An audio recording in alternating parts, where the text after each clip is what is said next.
appreciate it. We'll go ahead and do a recap of what happened last week, and then we'll go ahead and get right into the shenanigans. You guys were doing a bit of recon and preparation for some sort of battle that the Swamp Hides were able to feel, as well as some of the party members.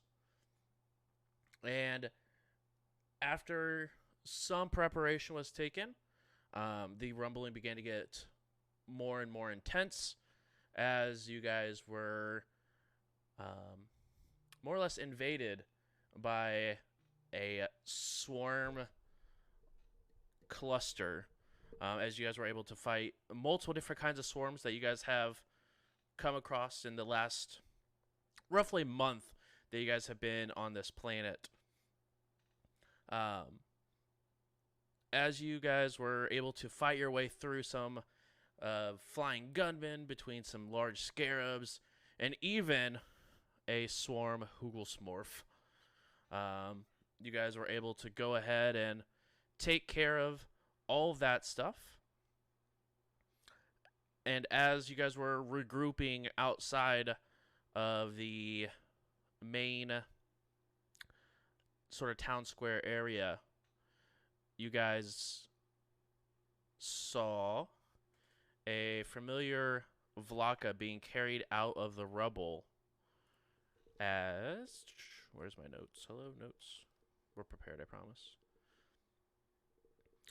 Cody. Exactly. Cody, the Vlaka. No. As Orden was carrying out Dowers out of the rubble. And Orden looked at you guys, said that the battle was over, but at what cost?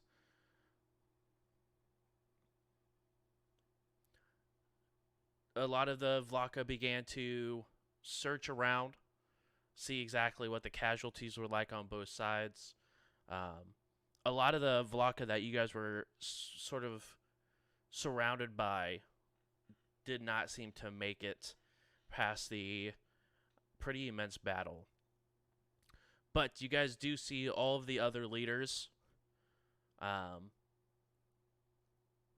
stand by in a circle, sort of looking by Orden. All of them silent, taking a moment to understand what happened as Orden looks around. Are there any of them left? And you see some of the Vlaka that are digging through the rubble where Freedom 11 and Otto were fought and sort of pinned down in a certain capacity by some flying gunmen. Sort of just shook their head. And you all hear a singular howl from Orden as everyone else is quiet. Orden looks around.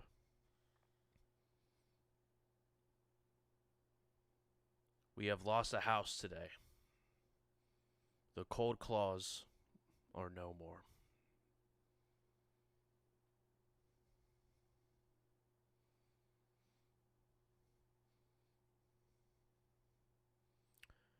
They continue to gather the dead and sort of not put them in a large pile or anything, but respectfully place them side by side to each other to try to clean up the area as much as they can. As you guys continue to see off in the distance above you guys, you hear a loud boom as you see a large ship on the almost the cusp of orbit going into the atmosphere, as a large ship sort of takes off away from the planet. Did it look swarmy in nature? It did indeed look swarmy in nature.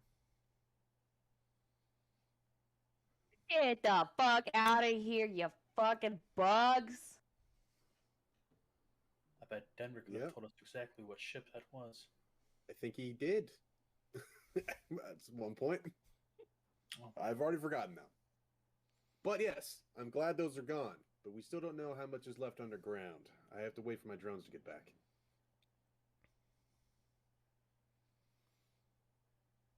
Well, without the mothership here, hopefully it's an easier fight for what remains. Hopefully there's nothing down there. But I don't know. I'm worried. They made a bunch of holes in tunnels for some reason, and I can't imagine that they just abandoned that plan. I'm pretty sure we just fucked that plant. Which was they popped out of the ground. I mean, And we, you know. it's a lot of work just for a surprise attack. They don't seem very smart. Mr. I Atwell, think they've stomp- shown proof of being very smart, actually. One behind. Mr. Atwell stomped their foot on the ground. The planet does not seem to be crumbling underneath us, so that's a good sign. See, it's fine. All we can do is wait. I agree with Well- Otto. We should stay vigilant. As But I'm in the mean, throwing my Dashko into bodies, making sure they're all dead. I'm gonna grab a med kit that they got somewhere and just start helping bodies. Well, the ones that we like. Okay. By bodies, I meant the swarm bodies. Not I the- figured that's what you meant, just not walking around just hacking into Vlaka, you know. We Those are can't done with heal these you. Bodies, right? Just Got to double check. I'm gonna put some of the dead body parts in my bag right, in case, right. in case they hook us up with a corpse recycler. Okay, perfect. Scratch that from the record. Time goes on. You guys are able to assist in different ways. And as the day passes, it's quiet.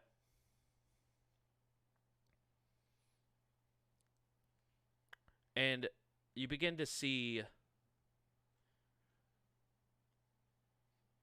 for the really one of the first times, familiar looking clouds that pop overhead that changed the planet drastically. Except they're not dark clouds, they're white, peaceful looking clouds that rest over the sky. As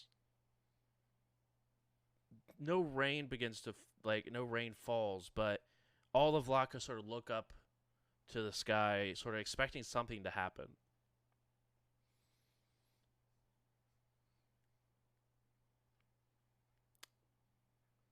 You look over as all the pact leaders are sort of standing still in a half circle, looking at the rest of the Vlaka, sort of just take in what exactly happened throughout the day. A lot of family members are finding loved ones that were lost in battle and grieving. But overall, the entire city is extremely quiet besides the sounds of bodies being moved and people weeping. Even like if there is any sort of conversation being had, it's all hushed to give those who are grieving an opportunity to take that time.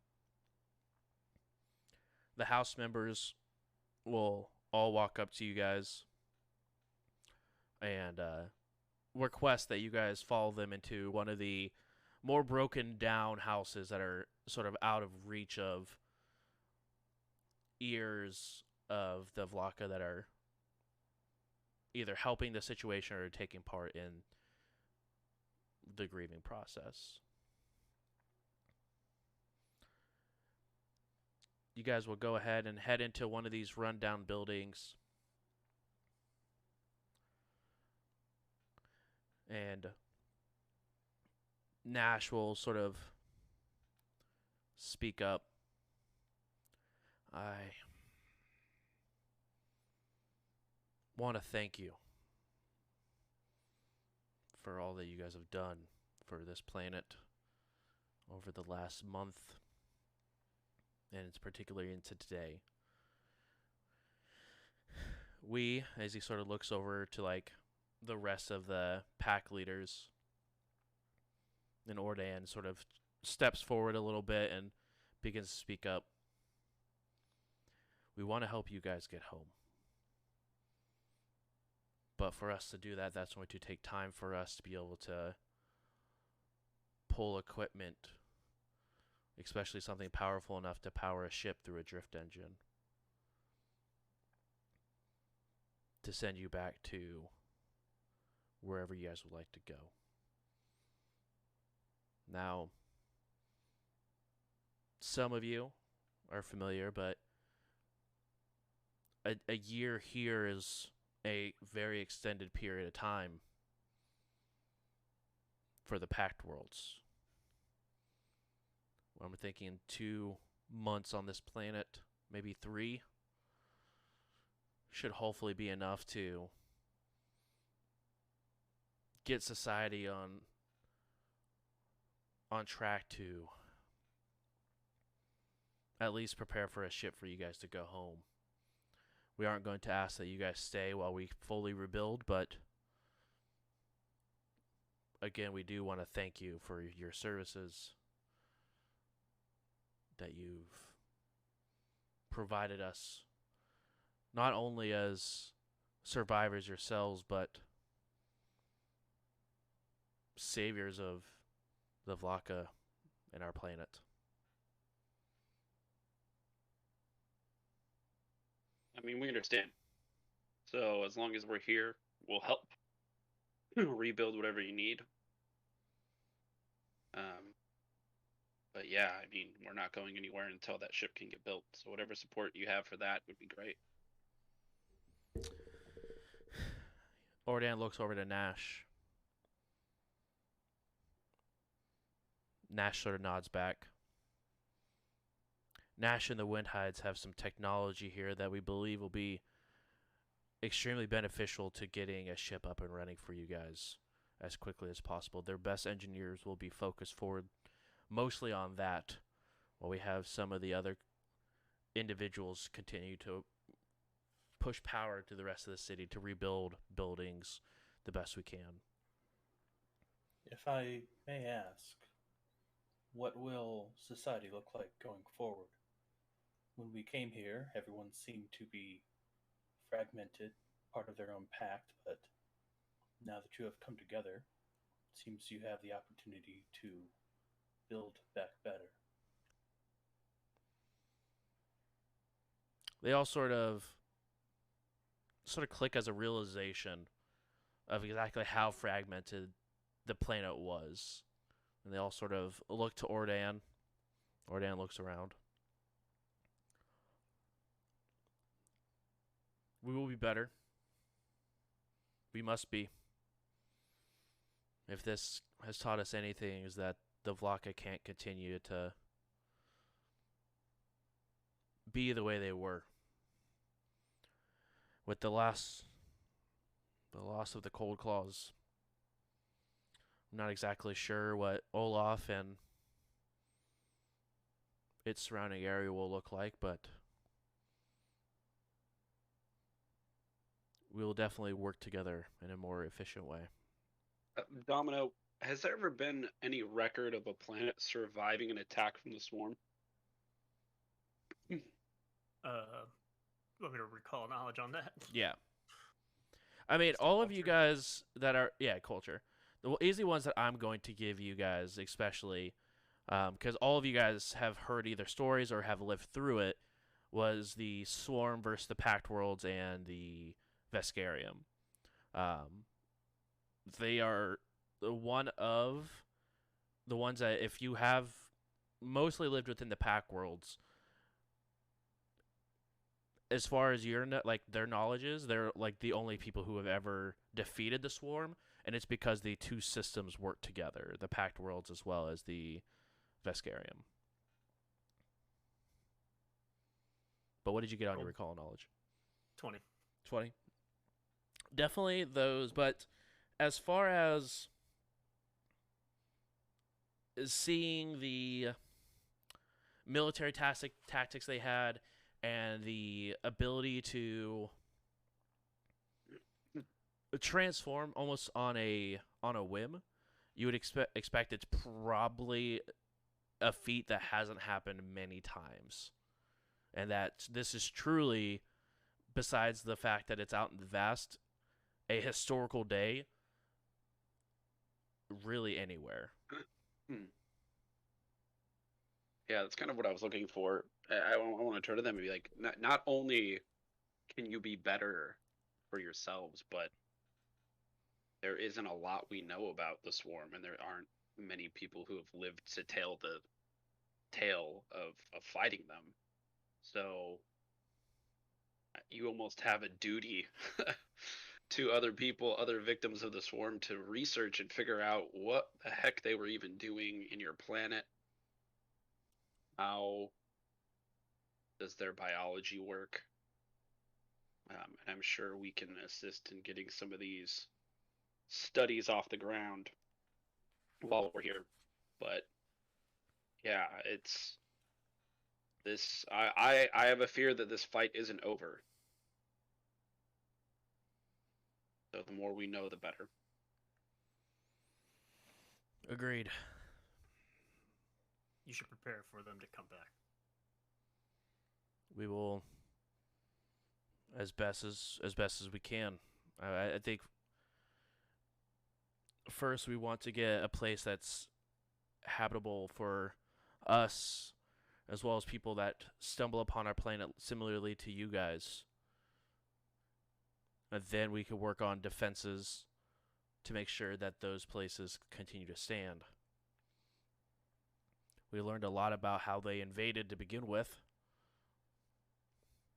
So hopefully we can use some of that technology and mindset to further explore exactly what the Wind Tide have available to their technology and how we can use it to protect the planet in a better way.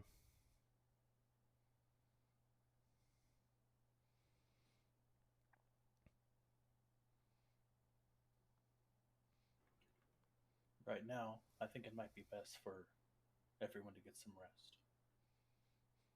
Agreed.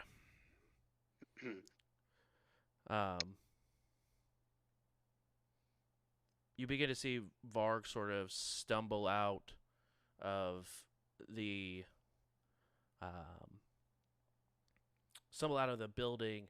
As you see, there is a large gash that he sort of has been trying to downplay for most of the time, where he looks down at it and you see his hands shaky, just sort of reach for the wound, and slowly you see the wound begin to close as some sort of dark green energy almost emits from his fingertips and goes into the skin, sort of pulling it tighter together. As you could see sort of this energy wrapping around the wound and sealing it, you see more and more of the fur, of the patches of fur he has, sort of fall off.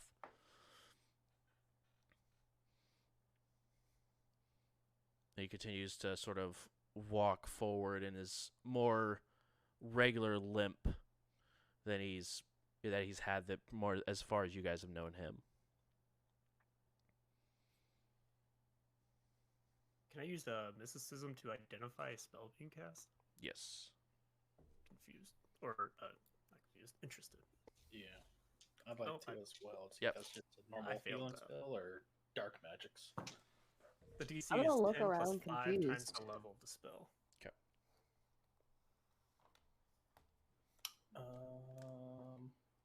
That would be a 25. 25.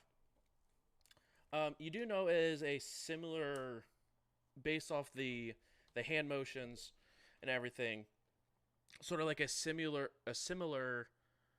heal that you typically cast on yourself. But what is interesting, it almost seems like it takes a more physical toll on the backside. You see, like, he begins to age a little bit. You begin to see that his overall body becomes worse for wear, but it heals up the wound. So it almost is like taking back from the back end and just sort of backfilling it currently with, like, health for now.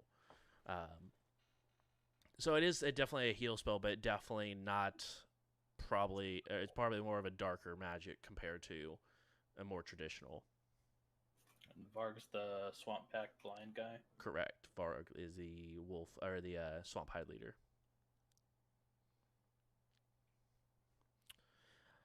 You guys go ahead. Continue to help for a little bit longer before majority of the city begins to take rest for the evening. Is there anything you guys would like to do before we fast forward time a little bit?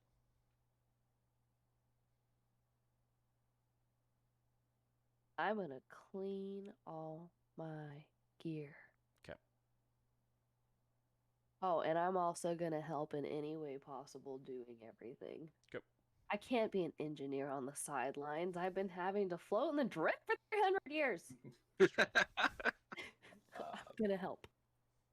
Yeah, nothing in the moment, but over this jump, I would definitely like to be working with Otto to see if we could figure out if Denver is still on this planet somewhere.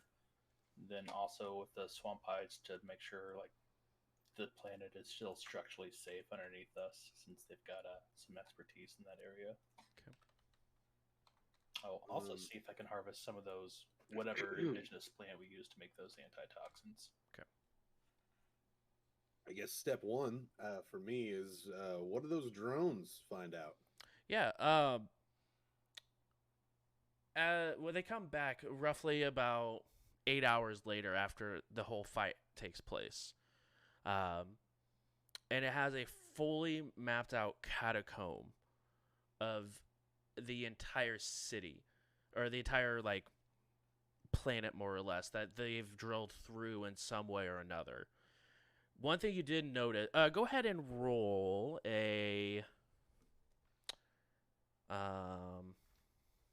Engineering. yeah, let's go with engineering. That's fine. Yes. Hey, go ahead and take advantage on that, buddy. Ooh, I don't think it's gonna be needed, but I'm gonna try. do it. Okay, yeah. The first one was a 31. Okay. The next one was an 18, so we're gonna go with the 31. With a 31, you do notice that all the tunnels either end or wrap around, and it looks like from your layout, roughly about 50 miles from the center of the planet, and it's just a ball. All the tunnels either stop or they just path around. But you can almost see a clear circle wrapped around the core of the planet. Almost like they couldn't go past something surrounding the middle The of it. core? Yeah. Well, either the core molten or core?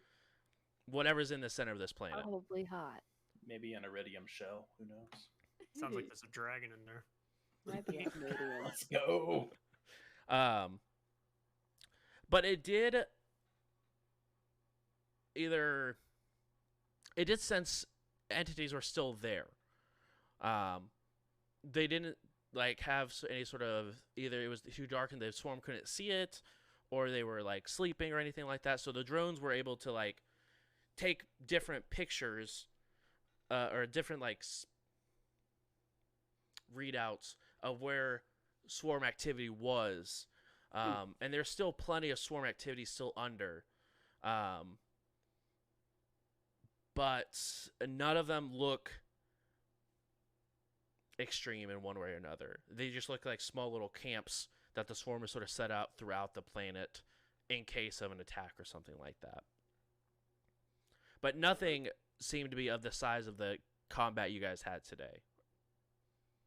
All right. Well, then I guess over these however many months we'll be here, Otto will be probably nonstop busy between fixing ships, like trying to build the stuff for us to get out of here, helping on the med bay, and really kind of learning practical skills, less magical, to justify the feat, and then just go on scouting parties looking for Denver, and then scouting party raid parties taking out the rest of the Swarm. So if one can't be done, he'll go do one of those four things. Like he wakes up and Practice just piloting. moves. Yeah, he's just always going. Okay. 3 months go by as between different attacks that even the swarm try to continue forward to try to overtake the city, it is smaller and smaller platoons, but you guys do see roughly about 2 different waves throughout the 3 months that try to push the city. You guys fight back. And since they are smaller and smaller as they continue on, you guys have less and less casualties. Through the rest of the 3 months, you guys really only have roughly about 15 Vlaka that don't make it through the remaining fights. But at the end of the 3 months, the swarm has been eradicated from the planet, as far as you guys can tell, between scouting parties and no longer being attacked. So a lot of the engineers begin to go to different cities and looking for different scrap pieces that can be taken. Nash is leading the recovery of your guys' spaceship. And Nash will actually go to your guys' ship, deem it repairable, but still have some time to take, it will still take time to do. It's going to take only a fraction of the time to take place because of the amount of engineers you guys will have working on the ship. But at the end of the 3 months, you guys will have a functioning spaceship again. Your guys' ship that was damaged in the initial attack will be functional. Obviously, it will be repaired. It won't be as pretty as it once was, but it flies nonetheless. It has a drift engine nonetheless. And you begin to see at the end of the 3 months, the city of Mulmer and the city of Mitz begin to rebuild as the head trade city of the planet, and then also the high technology city of the planet as well. As Mulmer begins to go back up, the Ironhides begin to fully relocate back to Mulmer and begin to repair shops and stuff of that nature, try to get life back to the way it was, at least in the city, as they begin to expand. At the very end of the 3 months, you guys hear a very familiar as the large shield that once overplaced the city or overtook the city is now recreated, rebuilt, and back online. Ordan will walk up to you guys once the shield has been replaced. Walks up to you, Thrawn, and gives you his comm code. If for any reason you guys need anything, the Vlaka will be there. Give us time, but the Vlaka will be at your side whenever you need. And you helped us just as much as we helped you. So same, and we'll exchange. Okay.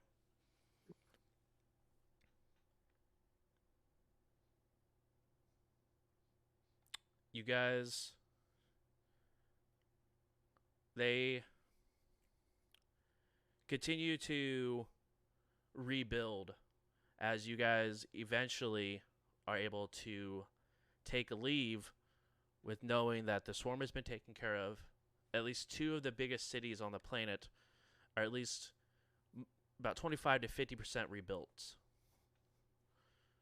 And life on this planet is beginning to become normal. It almost, obviously with a smaller population, you don't have a lot of the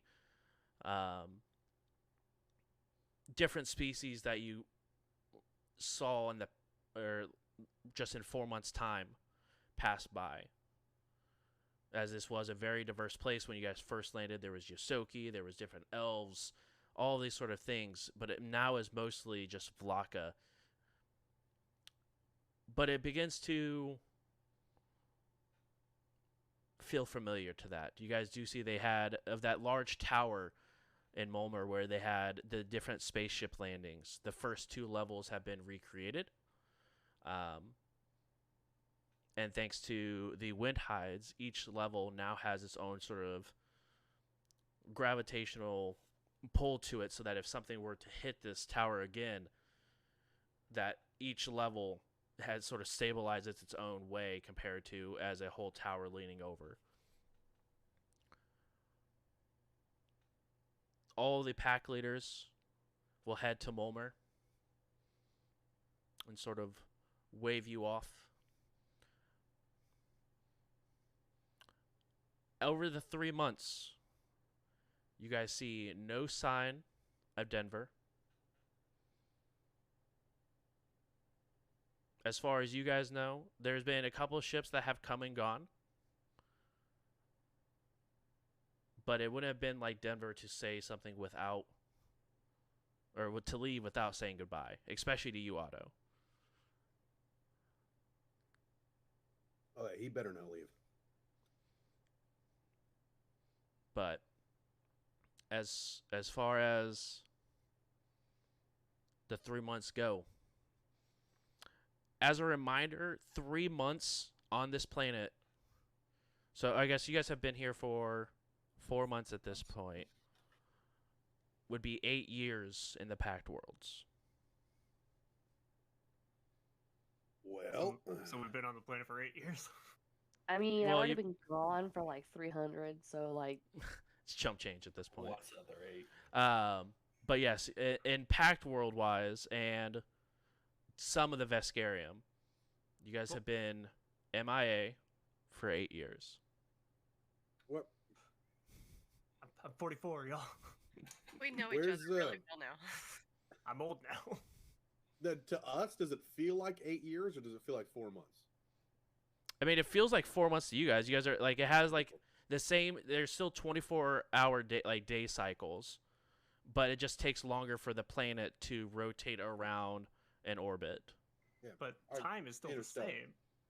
Time's over. no. Yeah, like Interstellar. You know, our kids now grandma. remember? Yeah. Mhm. No, when it says it's a day is 3 months, it just means the times it goes around the sun, but time is still the same. No, time actually does vary depending on where you are. It really No, does. it doesn't. It Time's doesn't. old. It's Jeremy Bearimy. It doesn't. Thank you, Matthew. It's relative, really. It can, If depending you're on going, what to speed solar of light. system you're in, depending on. no. Not everything is the same. Depending on if you're near giant gravitational pulls like the sun and Oh. whatnot. Time is the same everywhere. I mean, in Starfinder, who knows? This is true. I did have one addendum to my plan, and Okay. I wanted to take Sunny to that third Zune hideout that we never visited, Mhm. just to see if there was anything of interest for her there, and also maybe I wanted to steal all of those cool chests. Okay. I don't know if I can condone that. You're allowed to do this. I give you permission. I'm just a new follower, man. He's already gonna hate me. And to be fair, it is a Zool hideout. No, they're not Zune hideouts. Oh, sorry, Zool hideouts. Oh, okay then. That's fine. Zool is a It's you That's fine have then. you have 3 chests of holding, and you also have you get to the third hideout. Compared to the other ones, it is significantly underused.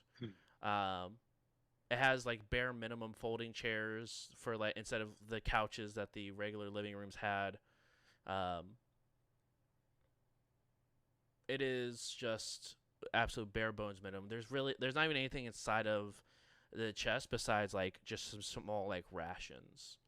So it looked like this one didn't get used hardly at all. So, Mhm.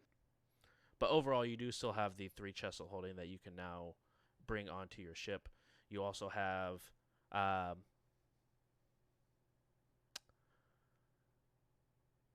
let me roll for something. You can have advantage. No. Okay. Okay, actually, that actually makes a little bit of sense. dang it, Matt. That scares me. Um, Like that's gonna happen. you guys, after the fight the swamp hide, who are used to the radiation, continue to hurriedly collect the radioactive bullets that you guys sort of let loose based off through the combat. Recreated the box that they were put in, but you guys have lost a few of them. You guys have roughly now 10 highly radioactive bullets in a large box. Keep that in the engine room. Exactly. Yeah. Whoa. Yeah, put a highly radioactive material next to a drift engine. What could possibly go wrong? Nothing.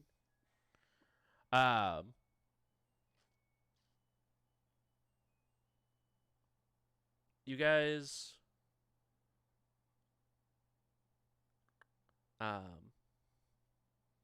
go ahead, prepare for takeoff. Ferrix will go ahead and go over to the computer, input the hard drive that Ferrix took out of the ship that had Owl downloaded onto it. You guys see a sort of like a startup message, and it has the Starfinder Society logo sort of pop up in the middle of the hologram where different calls have been taking place. You guys notice you guys have 18 missed messages from the ship, but Al greets you. Hello. Did we figure out what that person was?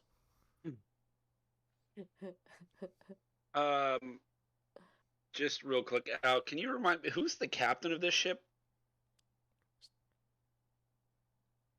That would be Sunny. Okay, it is our Al. Good. Good thinking. I thought we Captain. fixed this. Scanning life forms as all the again a red scan goes across, similar to ones you guys have used in the past. I've noticed we are missing Denver. Are we prepared for takeoff? I've been looking for him up and down. I can't find him. I've left notes with all the scouts and most of the leaders that if they find him dead or alive, we'll be back. Hopefully to for a pickup and not a funeral. But we can't stay here forever.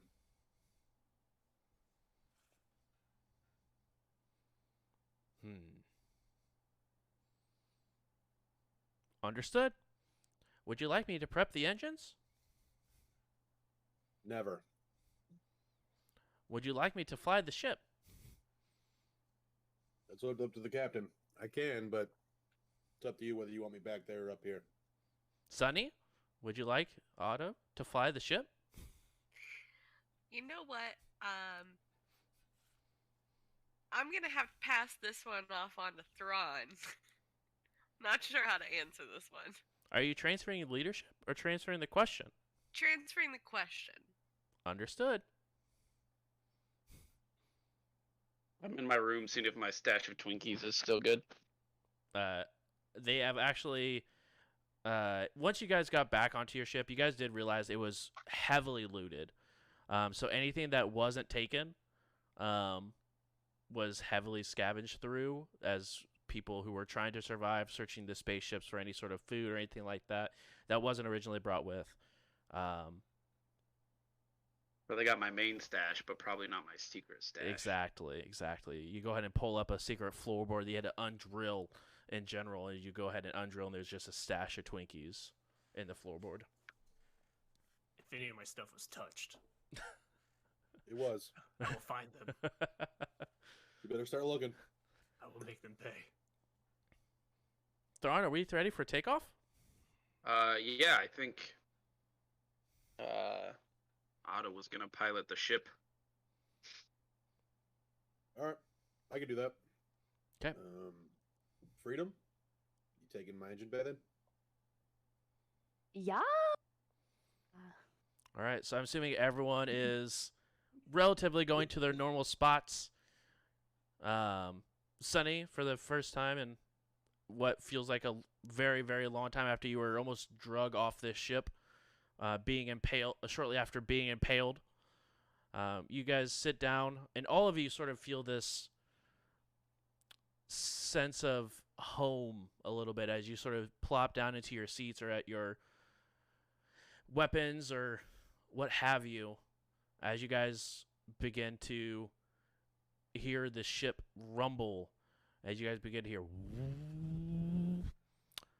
Otto, I need you to go ahead and roll a piloting check for me. 22. 22.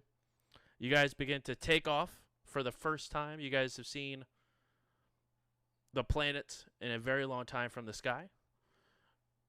As you guys begin to head off out of the atmosphere and into space. Now where are we going? Domino's kind of near maybe the entrance of the helm, just kind of he's got his hand on the wall, getting a feel for the ship because it kind of feels new, even though it's the same ship.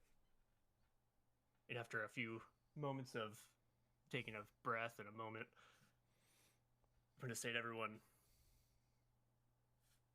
I think we should give the ship a new name. It's not really the gregarious tribulation anymore.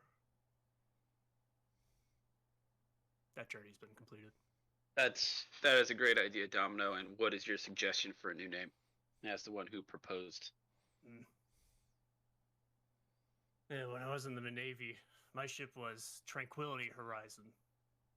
It's a good name. Can't use that.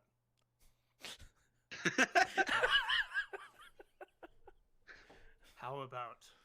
I'm like about to protest. I'm like, yeah, I guess not. We can only take one name. We can do Tranquility Horizon XXX. I think that sends the wrong message about what we do on this ship. What's your birth date? All right. I can't. That gives away half my password. How about anyone have any ideas? All right, we are open to names for the new ship / old ship. Star Sequence, for some reason, the only thing I can think of, and I don't like it. Did you say Freedom sequence? Chasers.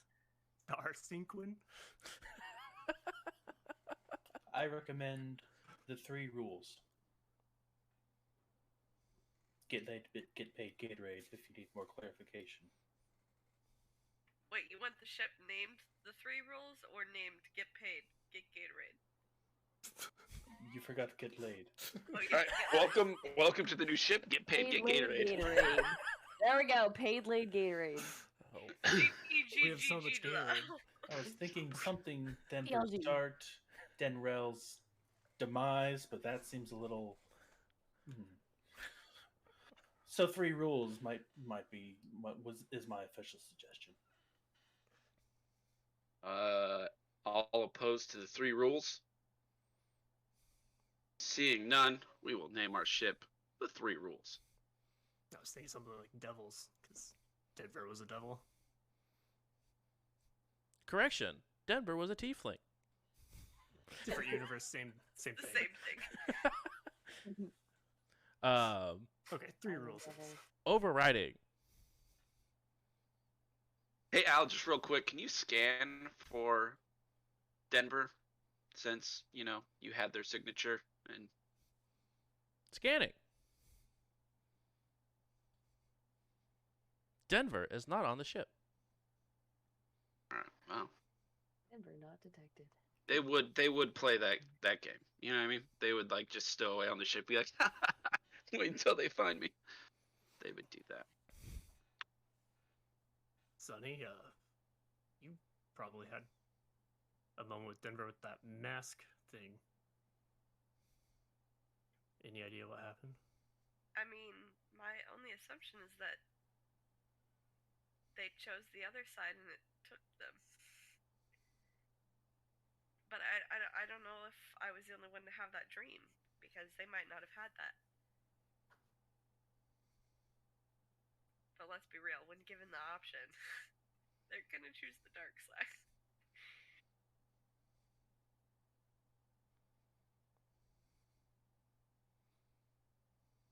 Oh, we'll keep an eye out nonetheless. Let's get off this rock before, the swarm comes back and we have to do this all over again. As you say that, the shield goes down. Exactly. And an EMP goes through. Two No, not buttons again. coming from the sky. Is the ship able to like scan the planet? Yes, it absolutely can. That's a Ferrex question. And Ferrex responded, yes, it absolutely can. Have you scanned the planet for? Are we for Denver? Yeah. Does the ship have a global positioning system? It doesn't. I can tell you if there's life forms on it, not specific ones. All right, never mind. Okay. Also, I definitely packed up and took those drones with me. Oh yeah, for sure, for sure. I am not leaving those behind. As you go through the messages, out of the 16 of them, 13 of them were from Starfinder. One was from an unknown comm code.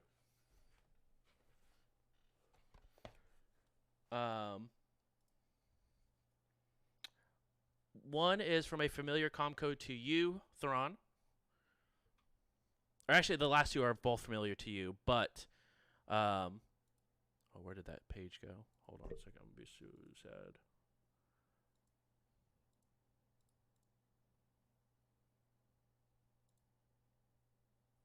Oh, there it is. Okay.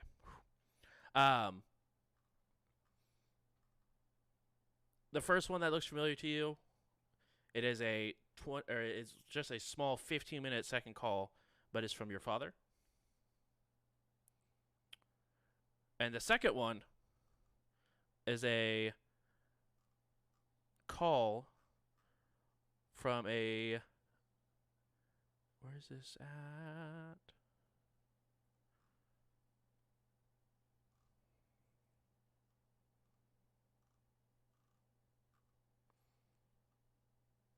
Oh my goodness, where is it at? We're going to get there, I promise. It's your mother. Exactly. Bum, bum, bum. From Lord Varix. Oh my man. Okay, I like Lord Varix. What does it say? Does it say something good? Probably, right? Yeah. It is a picture of a couple of androids that have their heads removed and placed on the front doorstep of Lord Varix's estate. And then the first one has the word "we" written on it. The second one has the word "no" on it.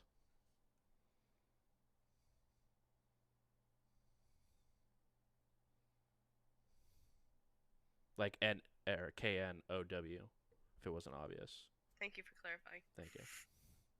We? Nah. Nah, Nah, we know. we- not us. Not us. No, we? Is it the French we? So it's like yes, no? Yep, exactly. Yes or Wait, no. What are... I'm sorry, do I No. see this picture of the decapitated droid? I was gonna say I double checked. Is Freedom 11 looking over my shoulder at all? Freedom 11 is actually not in the room because they are in the engineering bay. You're right. Something bothering you, Captain? They know. You know what I mean? That's what's bothering me. We. You Sonny. You picked up the vibe. You know what I mean? Domino sometimes doesn't get it. I don't feel any vibrations. Do we need to Okay. prepare for battle? I mean, probably. We're still. So remember when we got here and we had a whole bunch of problems, and we put those on the back burner because we had to survive. I'm just remembering all of the problems we have. I just need a minute, okay? We can turn around if you'd like. I'm like, I mean, it's almost time to retire with the Vlaka. Just live a nice life. If we didn't have to clear everybody's name, then that would be the case. I'm confused. What do I think they know? Because the Lord Varix, who we replaced it with, wasn't an android, right? No, they were a shapeshifter. Exactly. What's the date on this? It wasn't like right after, right? It was... No, it was roughly 2 years after you guys would have left. Okay, so there could have been some sort of uprising. Yeah, roughly about 6 years ago. Cool. I'm still confused as to like, is it like Absalom years, dog years? So I'm just gonna leave that as some time has passed. Yeah. And what did my dad say? Just looking for you, as a officer of Starfinder and currently on the run. Fucking narc. And it's not necessarily looking for you to turn you in, but more of, are you okay? Please respond. Yeah, no, he's a narc. We're not gonna respond to that. And then the other 13 is advising you to turn your ship in before you become wanted by the Pact Worlds and the Veskarium. Cool. So, no news. I was like, no news, guys. Everything's normal. So yeah, we're still in the situation of like clearing people's names. We're gonna hope Denver doesn't find themselves in the hands of the mob or the Vesk or Starfinder or the evil imagination identity. Cool. The last unknown number, by the way, is a ransom offer of 800,000 credits for the return of Otto and Denver. Is that 400,000 just for Otto then? To who? It just asks for a return to Absalom Station.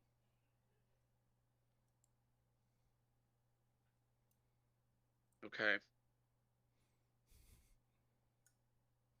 What did I do again? Other than steal from the mob? What didn't you do? You know what I mean? Like, I mean, granted, I don't know what your phone is reading, but it's been a while. What did me and Denver do again? You guys threw a race. You guys refused to throw a race. Oh yeah, that one. Where the mob heavily bet against Denver, and Okay, so it's... Denver, in theory, stole roughly about 1 million credits from the mob. We didn't get to keep that. No. It's the fact you stopped them from getting it. Yeah. All right. So it's just the mob. That's fine. I don't give a shit if they're offering. But I don't know what is on his phone, so it's not like matters. Also, Captain, I'm just kind of parking us outside of orbit. I don't know where they want me to go. Yeah, I believe before we jump into the drift, we should all be on the same page about where we're going. I Because mean- last time, Al's like, we have plan A and plan B. Do we need a That's- two-factor authentication here? I mean, I don't see anything wrong with the way we planned it out last time. I mean, we didn't die. Well, some of us didn't die.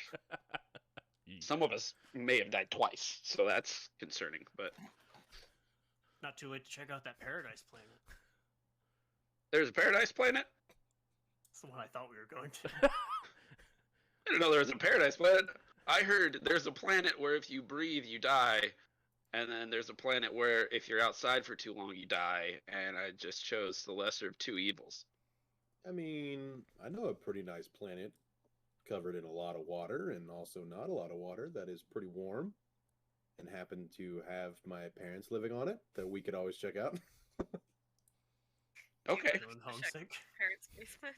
No, it's just we don't really have anywhere to go, and I know that world. It's pretty familiar to me. I definitely know my parents ain't snitches. Yeah. See, we can't go to my parents because they're snitches. Oh. So let's do that. Where do we need to go to clear our names?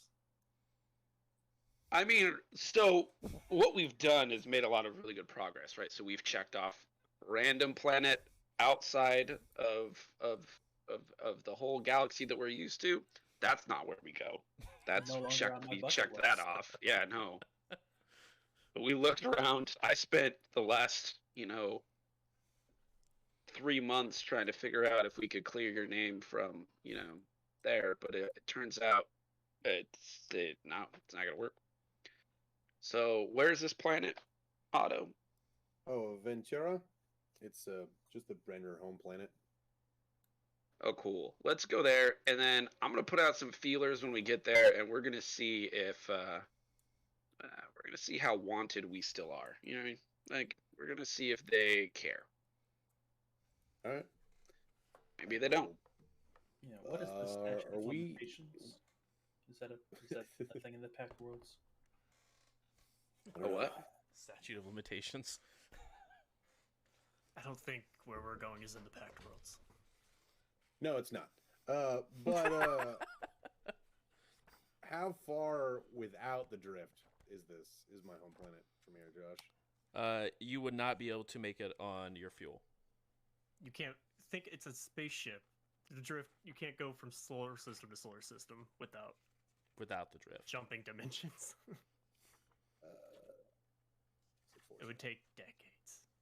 No, we just want to take the back roads. The back roads is the drift. That's fair. That's actually fair. Yeah, it would. Well, one, you know relatively where your planet is, but you don't know where this don't know where this solar system is in comparison to your home planet. Got it. Al, Yes. can you plot a course through the drift, unfortunately, to get to Ventura? Plotting course. Stand by, please. Also, Captain, if we're going through the drift, we probably should just let Al take over. I've actually never flown in the drift before.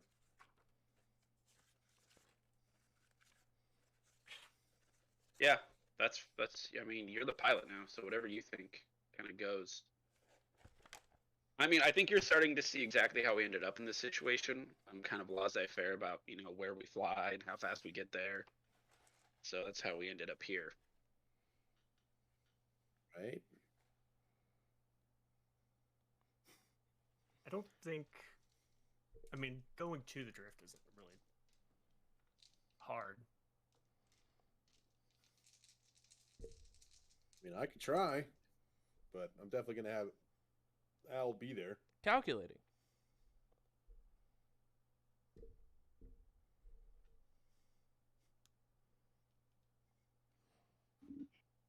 "21 days in the drift."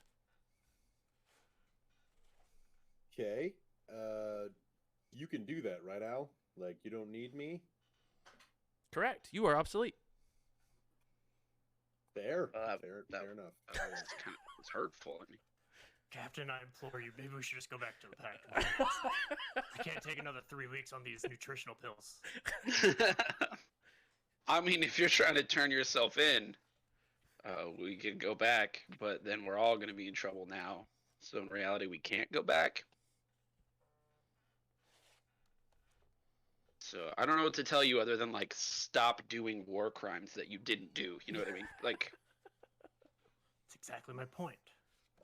But Need to also, what are we find- gonna do on this other planet? We're gonna go Probably find visit us work. Otto's parents. Well, my parents aren't exactly just, farmers.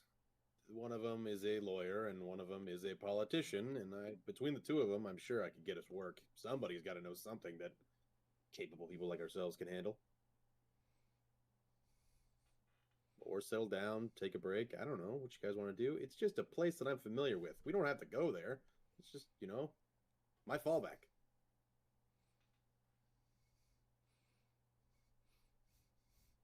Captain, it's up to you. I think we need to face this problem head on and stop running from it. I was hoping to feel out the problem a little bit. You've had 8 years. Feel confused. Can we clarify on that? Has it been 8 years or has it been several months? For you guys, it feels like several months. What has it actually been? As of you have no way to check to see How what. old am I? Regardless whether the interstellar thing is actually true or not, that's how it is. Go with it, Donnie, and get over it.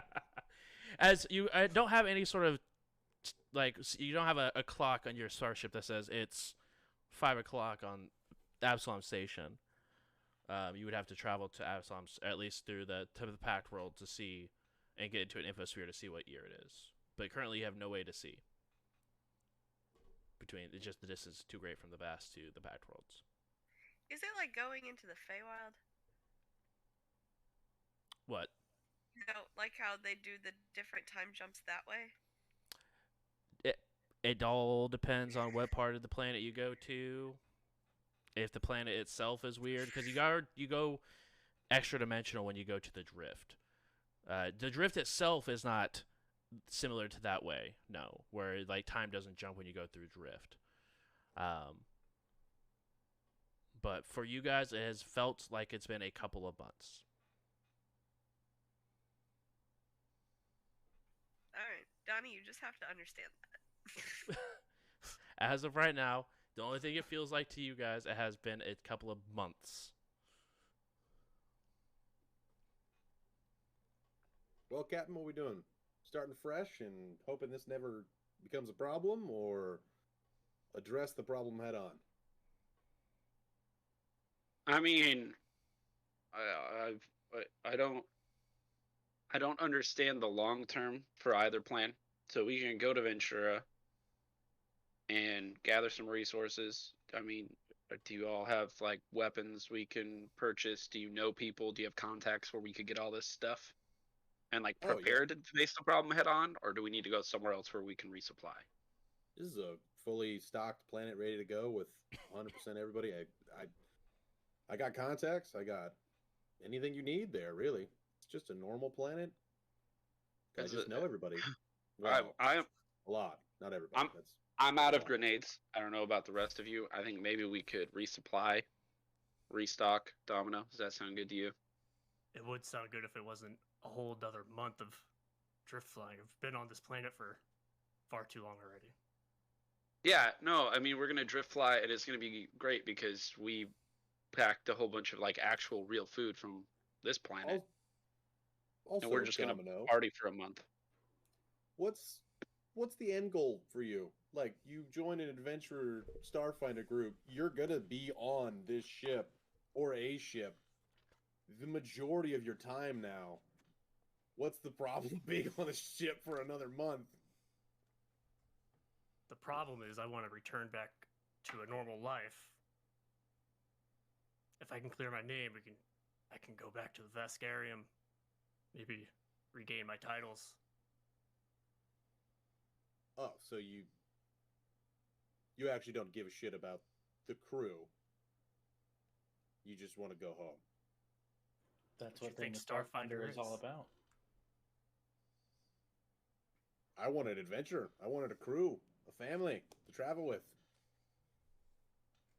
Your family's on Ventura. Family's boring. You can come with me to the Vescarium, but That sounds more boring. And really morally probably fucking up. I probably disagree with half the decisions, whatever you people want to do. I mean, we had the chance to fight this head on. Excuse me. We had the chance to fight this head on when we were there. And we chose to run. I'm down bad right now. And that's how we found ourselves in this predicament. So, we need to plan on how exactly to clear your name. I believe the plan was to go to Eox, if that was correct, and then skedaddle to the where we are now, and kind of got Plan A mixed up with Plan B, and now we're here. Kind of got Even Eox swarmed was too. Yeah, even going to Eox was kind of looking for nothing. Plan Maybe we A should was to hunt go down- to the Drift. Plan B was to go to Eox and then to the Vescarium. Maybe if we tackle this mob situation, or have we don't know about that yet, do we? I mean, Denver has mentioned it before Yeah, but in the month that you guys were taking to get here. You guys had a couple of TED Talks, if you will. Yeah, It we would've- talked about okay. we talked about how the mob wanted us, but Well, it's just I would the have- mob. I would have. Okay, so when I got the text, I would have taken it straight to Otto. Mhm. Like you know that they've offered us money for you. If you want to share that information, you can. That's not mine to share. I mean, Otto would have felt pretty confident sharing to the group until hearing that Domino basically plans on fucking leaving as soon as he clears his name. He was like, "Got it. Don't trust you at all." Because he looks at this as like, this is Otto's like, this is the crew. I'll be with this crew until, it gets boring or they die or I die. But now I'm suggesting you're the only lead we got. You know who's after you. So Yeah, hunt but it's the just- mob. It's just the mob. On what's the starship called? Absalom Station. On Absalom Station. They don't leave Absalom Station. They only want me on Absalom Station. That I means could we go know exactly where they are. literally- I don't Yeah. give a I don't need to go to Absalom Station to live the rest of my life. And if we do go to Absalom Station, I'll just stay in the ship. I don't fucking care. I'll just live my life. Let's do some work, have some fun, go on adventures. That's all I want. The work is in the Pack Worlds or the Vescarium. Then let's Your fucking space is go. nothing. Cool. Then let's go there. I don't give a shit. I just said it was a home base. We don't have to go. Okay, Domino. Like, I want to do a little conflict mediation, Domino. I think I like where you're coming from. I appreciate everybody. I just want to let you know that we all love you. But when we get to the Vescarium, and there's the army there, just kind of waiting for us because they're like, oh, these bitches. Like, what's your plan then? Why we need to clear our name first. Or Okay. if we can clear Otto's name, we could return to the Packed Worlds. See where I'm going with this? You can return to the Pack Worlds right now, regardless. I don't give a shit about the mob, nor am I worried about them. It's you and your fucking Vesk army that wants you that I give a shit about. So is that what we want to investigate then? Yep. Yep. We want to clear your name as fast as possible. So, are we a family, a group of friends, or coworkers? This is my first time being part of a crew. I'm familiar with how this dynamic is supposed to work out. I mean, I consider you all family. I guess Domino's just a renter, though. He's just staying in a room part-time. He's, Yeah, I have an you know, issue with that. Yeah, he got an Airbnb on the ship, apparently. We're a crew. I respect all of you for doing your jobs. And I have all of your backs. I would die for each one of you. That doesn't mean that's what I want to do forever. I guess that's Yeah. fair. We lead different lives. Words just contradicting themselves in a way, but fuck it, whatever. I don't give a shit. Let's just move on. It's my duty as your chief mate to look out for you. Because without you, I would have no one else to look out for me. Yes, but we only will have your back, and you'll only have our back until you're clear, and then you are gone. I won't leave you hanging dry. I'll wait until the coast is clear. I mean, you could go all you retire. want. It just, it seems, as someone who has our back, it seems a little selfish to only be with us for safety, and then as soon as it is safe, I don't need you anymore. See you later. That's the problem that me and Sonny have. It's called retirement. That's not the problem that I have. Okay, it's the problem that I thought me and Sonny had, but it's just me. I have a different problem. Oh, okay. Well, let's air that out. Let's explore this a I little don't, bit. I I don't like where want this to is air going. this one out. All right, no, that's cool too. So we don't have to do that. It's fine. We can just chalk it up to cultural I am differences. I'm like longingly looking back at where we just came from. Like, man, that's pretty good. I I'm, forgot where this from. I'm confused. I was in the drift for 300 years, and now Yeah. there's people arguing with each other about families and crews, and I don't know. I'm confused. All right, Oh, let me shit, break this down I'm for Dom you. Toretto. Oh, I got Fritz. I got flavor. I'm gonna break this down for you. So, we on the run, okay? I don't know if we've explained that to you yet, Freedom 11. Welcome to the team. We're wanted by, I don't know, just name it. We're wanted by it. There's a mob that operates off of Absalom Station that definitely is looking for Denver and Otto. And they may or may not be offering bounties on their heads. Then, So we have half of that. Okay. and then Domino up there committed war crimes, but didn't really. And so it's not like he's a bad person. He's just like A fall guy. being framed. Yeah. And so Scapegoat. we were gonna like fight it. And we kind of ran because there was a lot going on. Freedom! Oh yeah, exactly. So you understand. I will join your quest. See? People like you, Domino. Domino. If we're The gonna clear backbone your of name, this where's crew. if we were to clear your name, where's the first place we need to go? Hold on, Collie, who was chasing you again? I forgot. The Vesk. The vet. So it's like, Capital T. All right. Well, So forgot we about go that. to Ventura. and then Sunny, you're good. You're clean, right? Everybody loves me. I thought I That's was what I thought. Domino's partner in not crime, but apparently I was wrong. Yeah, you're his partner in war crime. That's the issue.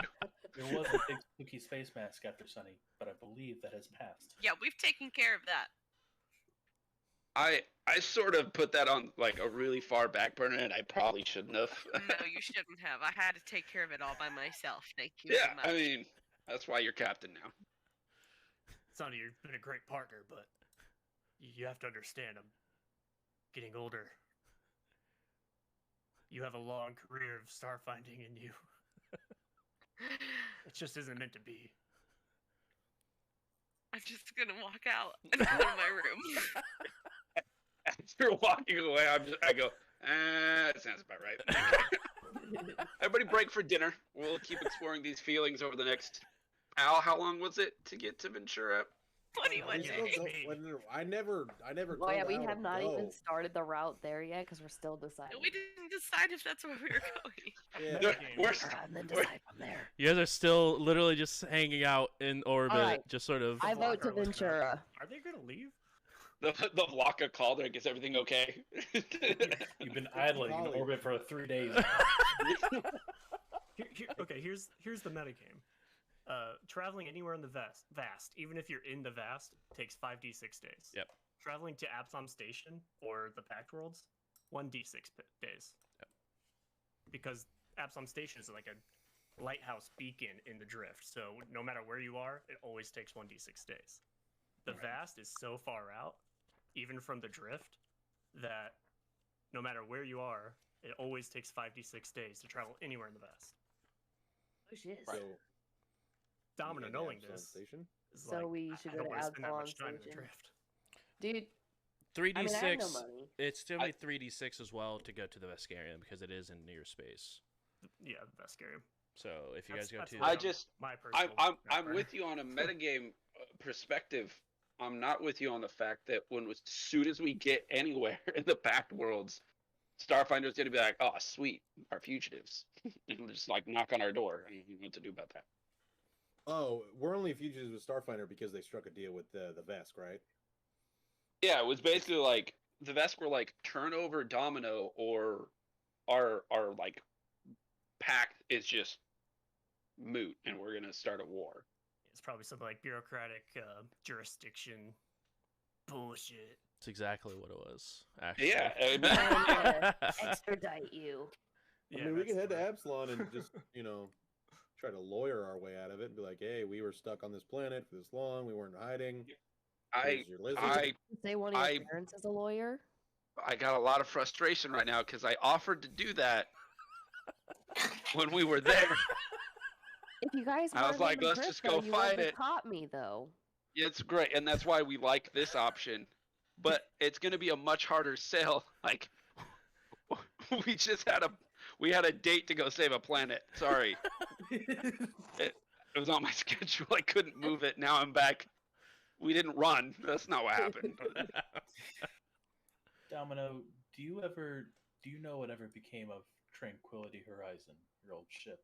Maybe there might be some answers there. That ship is drifting in space, lost. I'm out of ideas. I don't care either way. Let's just hit the flight button and we'll figure it out. I just Alright. want to look at a selection of guns, but I also don't have any money to get a better gun. So I need to make some money and then buy. Freedom 11 is just on Amazon. Right. Well, she doesn't even know this conversation's happening, really. She's just hanging out in the engineering bay, just, are we going yet? Or, like... She's got some headphones. Right. Should these Looking engines in be doing guns, something? I'm looking at snipers I want to get. Well, I mean, I know time is weird, so for all we know, the mob might have already been, destroyed. They could have all been arrested before, So sure, fuck Awesome. it. Let's head back to Absalon. Play it safe. Wait, but Oh what my about the God. vest? Oh wait, I'm not. I can't. I'm just, It's just yeah. I mean, I'm triggered. I mean, Domino wants to go back to Absalon Station. He's the one being hunted by the Vesk. Also, I'm Collie. just- Collie, do you have any idea how we could possibly clear your name at all? Also, why is your name fucked? He's a war criminal. What are you? No, A well, spy. I already Thief, said this. that's worse. Or just a regular criminal. Just a minor criminal. A spy for who? No, I'm not a spy. Oh, okay. We What already are had you? this Oh. conversation, Otto. It has I mean- been 4 months. I'm Did you not gonna forget lie, Collie. conversations from 4 months ago. Forget the shit we did last week. I have a real brain. There was only one person that was thinking you were a spy, and they are now dead, or missing. It's actually I'm pretty sure Otto brought it up. It's also true. what? Originally, Before that you were a Denver. spy. So now Yeah, you you go I think next? I think Otto made the joke first, like, "Oh yeah, you're definitely a spy because shapeshifters." And Denver's like, "Hold on, now that's a point."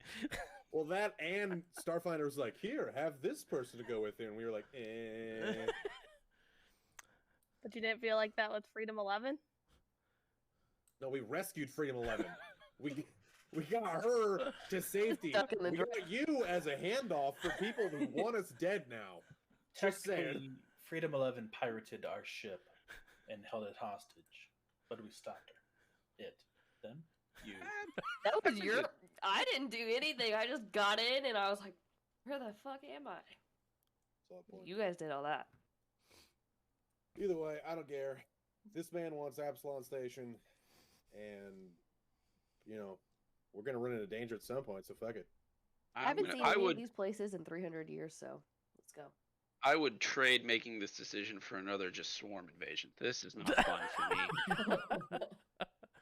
It was very simple when it was like, oh yeah, we gotta fight the swarm, and now I got all sorts of problems.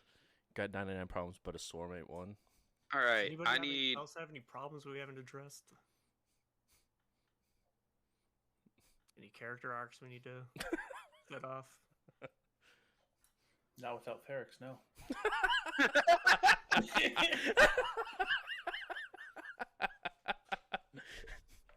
Smooth. I like that. I like that.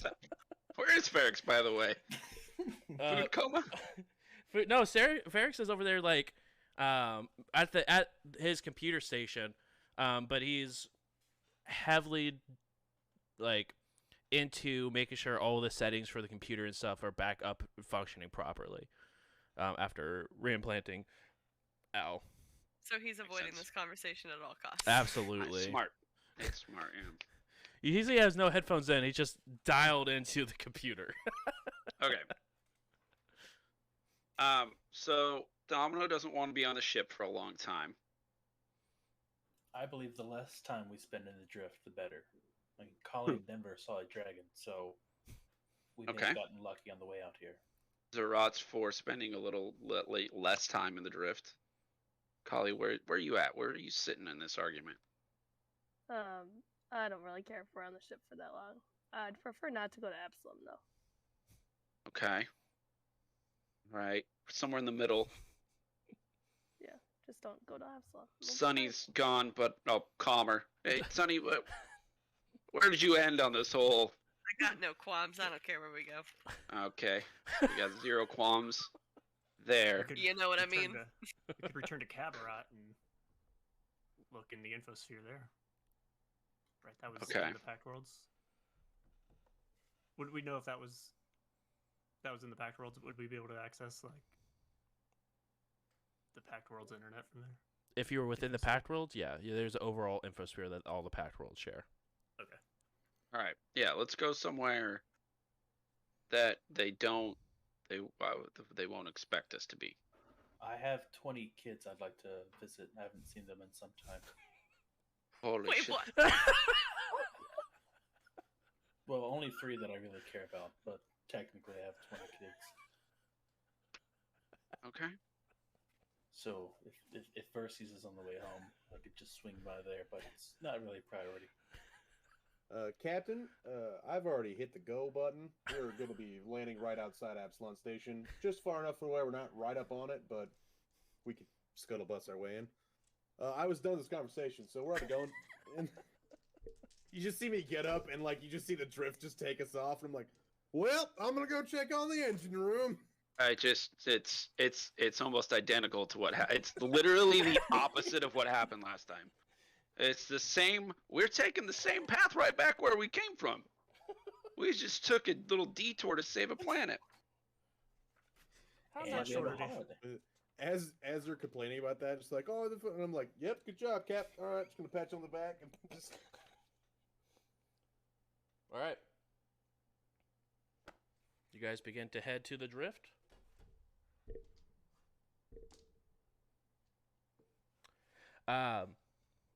You guys go ahead, hear the large whine of the drift engines.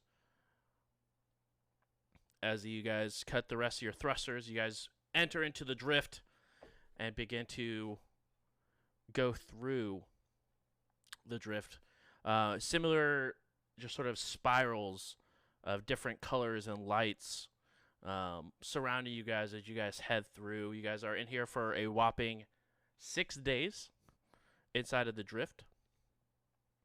You guys have plenty of food, rations, definitely have plenty of gas and energy to get through. It is a uneventful 6 days within the drift. You guys do come out the other side. And you guys are a pretty good distance off of Absalom Station. Close enough to the Starstone or close enough to the station to be able to locate with the Starstone, but not close enough to be immediately saw as you guys exit the drift. But you guys feel the ship sort of shake as it exits the drift. The ship in each transition is not nearly as smooth as it has been. But you guys are making it point A to point B nonetheless. You guys head to Absalom Station, and you guys see the space station and the large amount of ships that sit and float around it as well.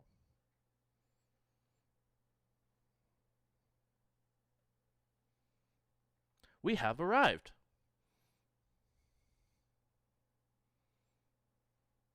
Guess I'll get back to the pilot seat. Well, Captain, You've had 6 days to figure out what you want to do when we get here. It's been 6 days already. I was binge watching Futurama.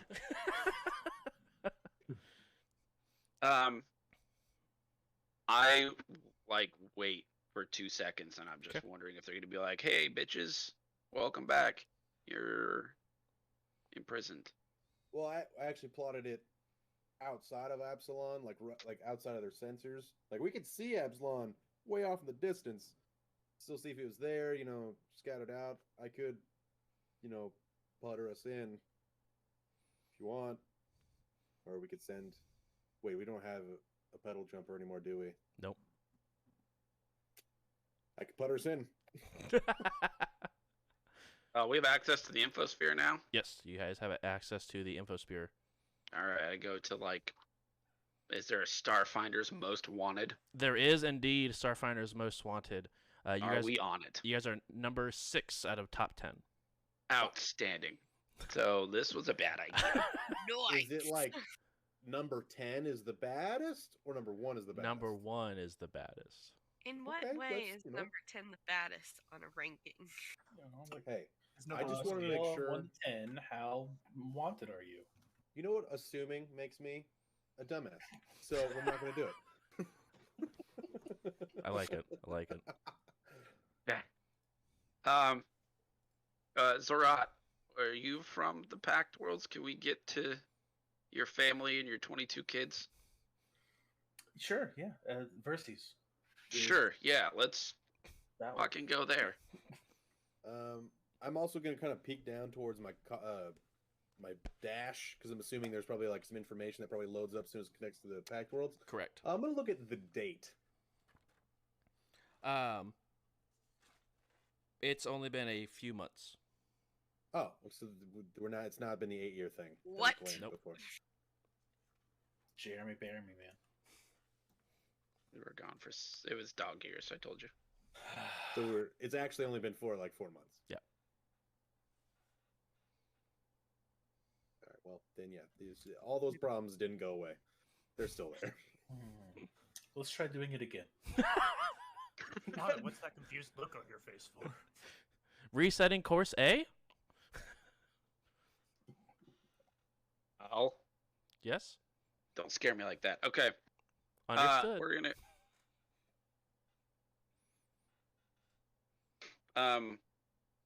Well, we can't go to that place where we used to be welcome, so that sucks.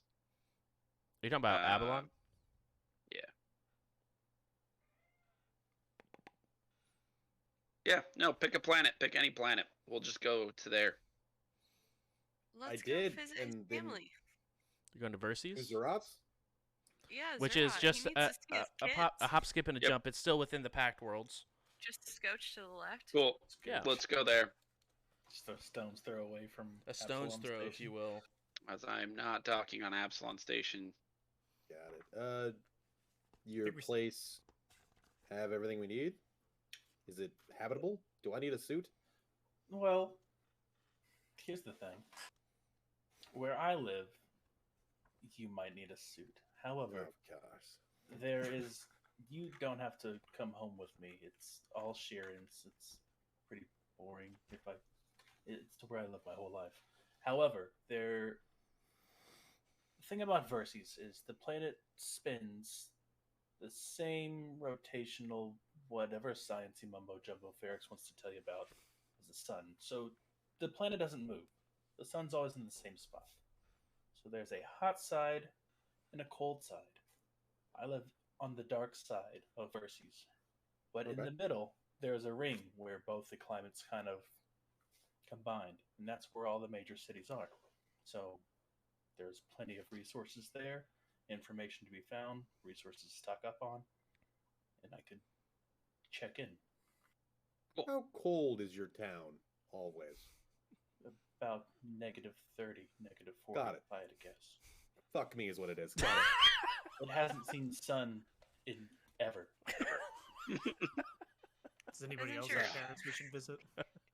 Doesn't your otter like blubber protect you? I don't think otters have blubber. They Kind of don't. blubber. Otters just have fur. Oh, I'm I'm thinking of the water slick kind of stuff that they secrete. Never mind. AKA There's a bunch of not mucus blubber. in there. I'm very tired. Yeah. I'm gonna like look over at the rest of the group, like, hey, I don't secrete whatever. It's just fur. Sure. Otto, our room Sure, give you a dirty look of like, You nasty. As you go ahead and begin to head to Verses, I'm assuming you're wanting to go non through the drift, just like flying within space. Yeah. It will go ahead and take you 3 days to get there. I was gonna say metagame. I think it's faster to go through the drift even in system. It Well, is- yeah. But yeah, it's always faster to go through the drift, always. But you also I'm tear not in a apart particular realities. hurry to get us all sent to prison. So You guys go ahead and begin that journey to Verses. Again, it's not a surprisingly, even though you're going through the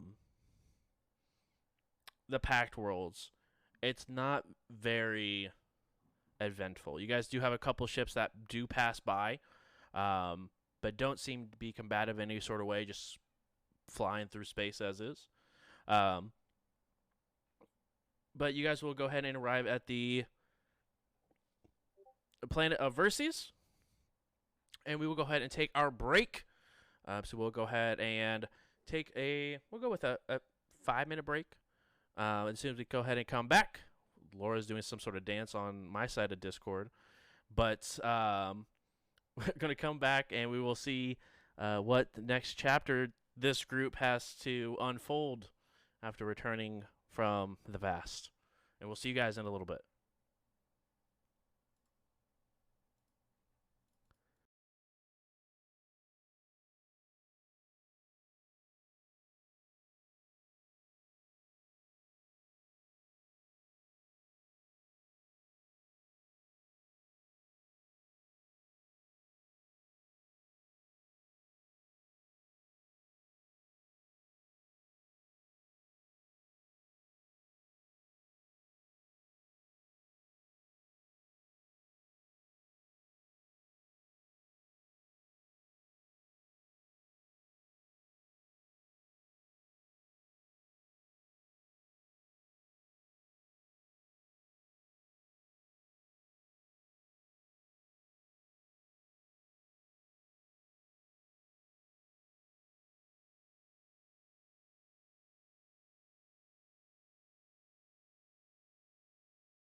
Okay, that's creepy smile.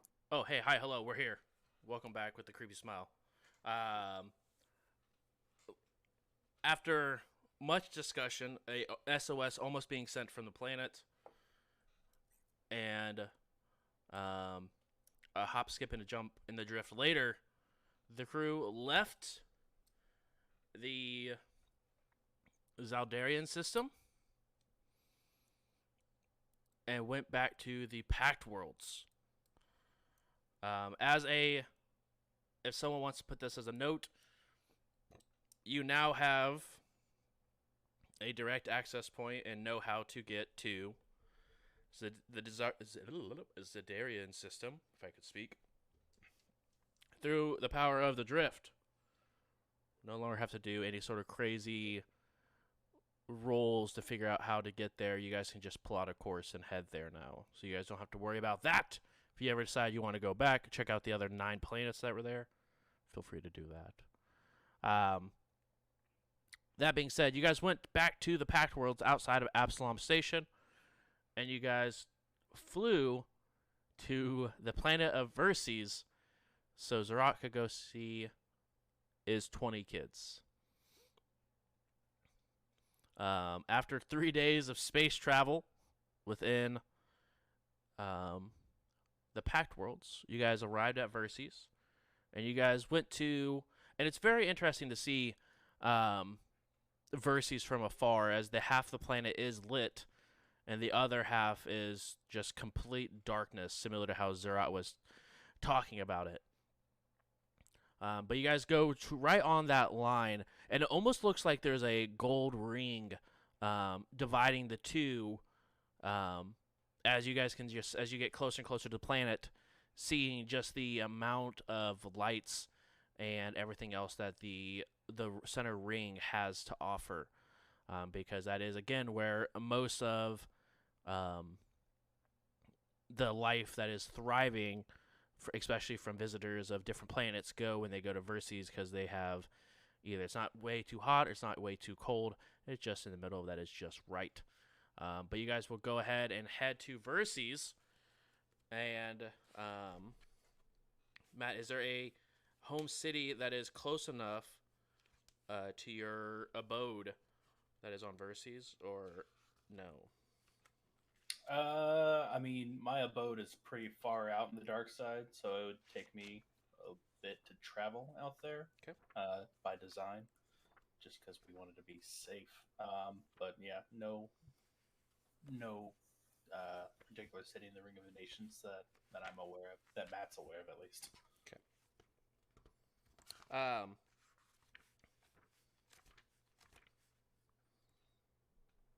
As you go ahead and head to the Ring of Nations,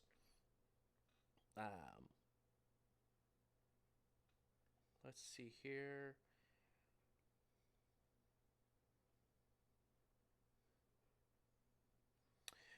The biggest place that is on the City of Nations is going to be it's called the Sky Dock.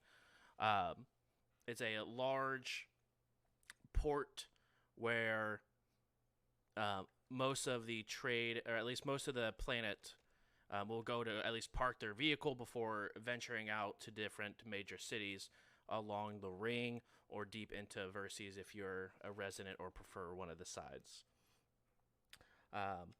It is extremely high in technology, and has a lot of trade that goes on through here, especially with the other planets within the Pact Worlds. So it is a very, very busy scene. You guys go through, and it's weird. You guys see the normal core races within the Sky Dock as you guys are looking around. Not a Vlaka to be seen, not a Zul to be found, but Shirin. There is humans, dwarves, gnomes, elves even. Those are far in between. But you have more androids. You have different races of all sorts, orcs, everything like that.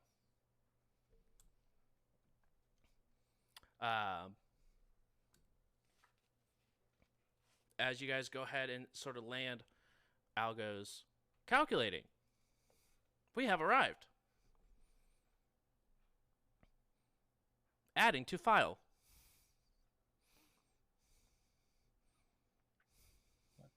What did he add to file?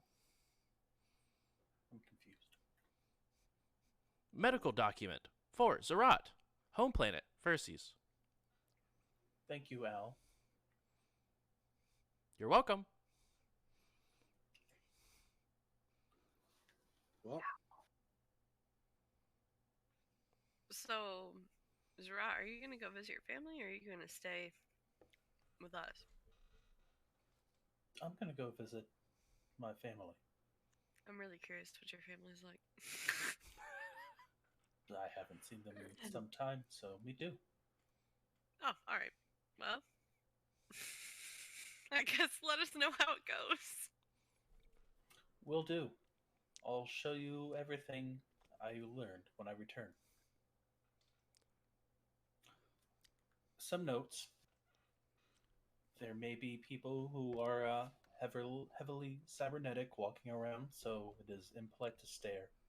We are on the forefront of technology, I would say, in this system, so Ferrix, you should have yourself a heyday with everything going on here. If anyone wants to come into a hole in the ground in the middle of an ice and the dark nothingness of this planet, you're welcome to join me, but remember the first little bit on the planet? It was very similar to that. That's why I was unaffected. I have special thermoregulators. yeah, no, I love you, bud, but no. What is Starfinder's presence on this planet? Let me look real quick. You know, I prepare for a lot of things because I knew that a lot of things could happen. Zerat taking a slight trip to go see his 20 kids that I just found out about was not one of them.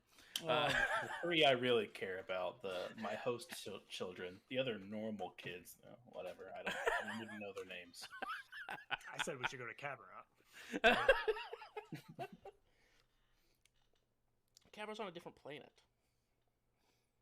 Yeah, and which Cabaret too? Yeah, the one on Abalon or the one on... The one with our friend on it. Yeah, the one on Abalon. Yeah.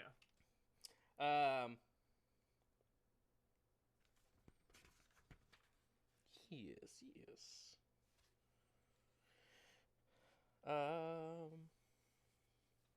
They do have a presence here. It's not as nearly as big as Absalom because Absalom is where the headquarters is for the Starfinder Society. But they do have like a small like office here, if you will, for Starfinder there, Thrawn. Okay. But when it I'm comes to, pretty at least comfortable with for a lot of like the mega corporations, a lot of them are going to be mostly based on Abalon Station, unless there's some sort of religious reason why it's not on that planet. Just because of, again, the star zone and how fast it takes there to get to Absalom, no matter where you are in the world or in the systems. But as you guys go ahead and land, you guys do have someone hail the ship, asking for the ship's name and duration of stay. We are the Three Rules, and we will be here for some amount of time. Understood. Thank you. That was good enough? All right. It'll just be a quick in and out, a few hours. A few month years. Is there anyone that would like to go with Zerat to go see Zerat and their children? No? Okay. Goodbye. Stock up on food and whiskey while I'm gone. You drink whiskey? I don't care. Will do. Sure. And Sonny, in your head, and space weed. Why me?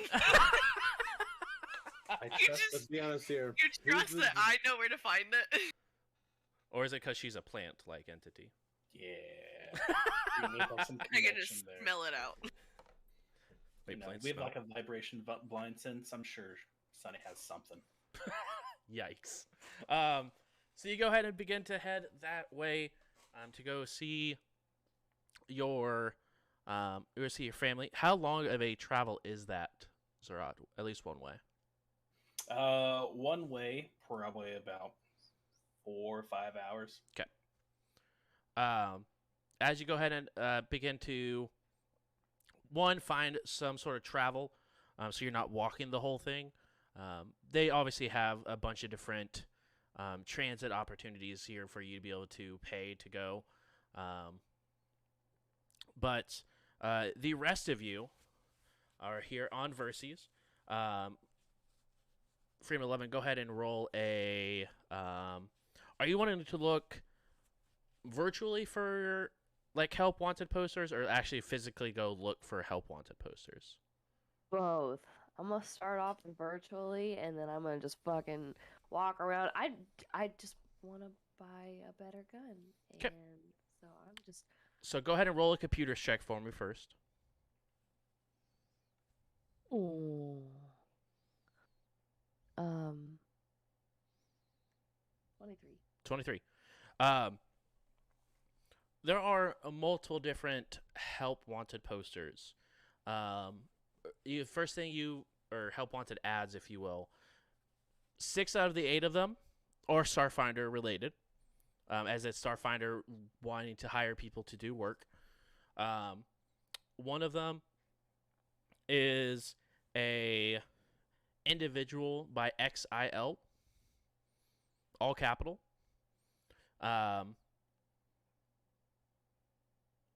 Asking for a group to help break into a place and find a hard drive. And the other one is instead of like looking for work, it's more of a trade offer for pelts. Okay, I'm gonna keep all those in mind, and then I'm gonna go on a foot search. Okay. Is there anyone that wants to go look around with Freedom 11? Yeah, I'll be with Freedom. Okay. Anyone else like to go?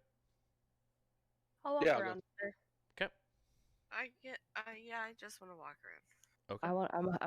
I'm doing anything for money, not literally myself out, but Otto will hoe himself out. He'll bite the bullet. anything for credits. Freedom 11 is pretty much down.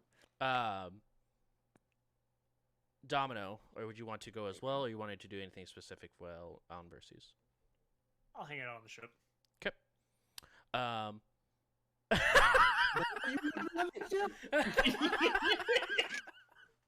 He's having a bad attitude. It's okay. We're just here, so Zura can say hi to his parents. I don't think we're gonna run into anything on Verxes. Oh, my parents died in the attack. They're Or kids, whatever. Yikes. All right. Freedom 11, go ahead and roll a perception check for me. Can I roll to help? Sure. I got 25, so you get to add something. The +2. to that. There you go. 16. 16. I rolled a 9. As you look around, this place is absolutely a beautiful city to be in. It has a lot of different extremely large trees that are sort of planted in between these large buildings. A lot of greenery. That being said, you do see there are, like Zurat said, a lot of cybernetic enhancements on quite a few of the people that live here. Most of the people that do live here have a good handful that are Sheeran. But you do have the other races that are sort of mixed in. Some of them are have so much cyberware that it's hard to tell what race they were at one point. That you might be more human than some of these people. But that being said, you do see there are a couple of different terminals set up throughout the city that are like help wanted terminals, where you see the exact same 8 jobs required. 6 of them are through Starfinder. One of them is through some guy named XIL, and the other one is Really like the idea of that XIL one. I also want to passively use my sticky fingers to maybe take some stuff off some people. Go ahead and roll sleight of hand. I want to take that guy's leg. Just yank. No. No. Oh, 19. 19.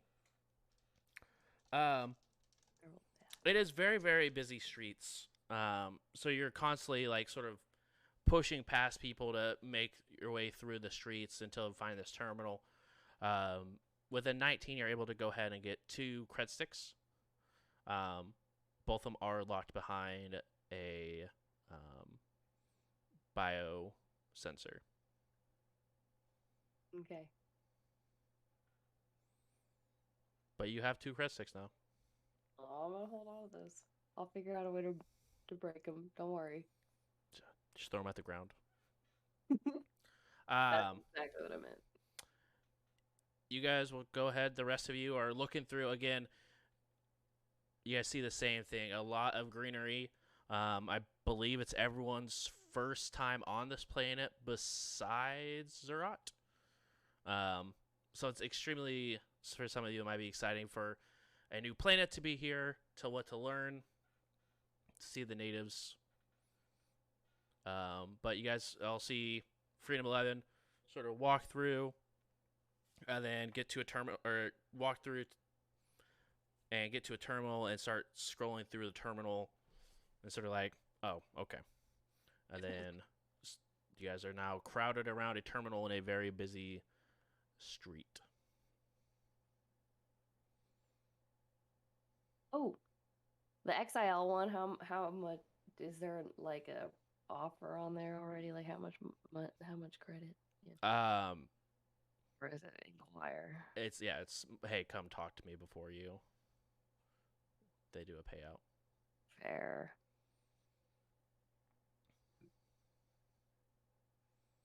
Anybody up to have some fun? I'm gonna point at this one. We Yeah, definitely need funds to fly. I was just following you. Whatever you want to do. Sure, yeah. And I picked up a snack somewhere, and I'm just eating. How much funding do we actually have in this party, Captain?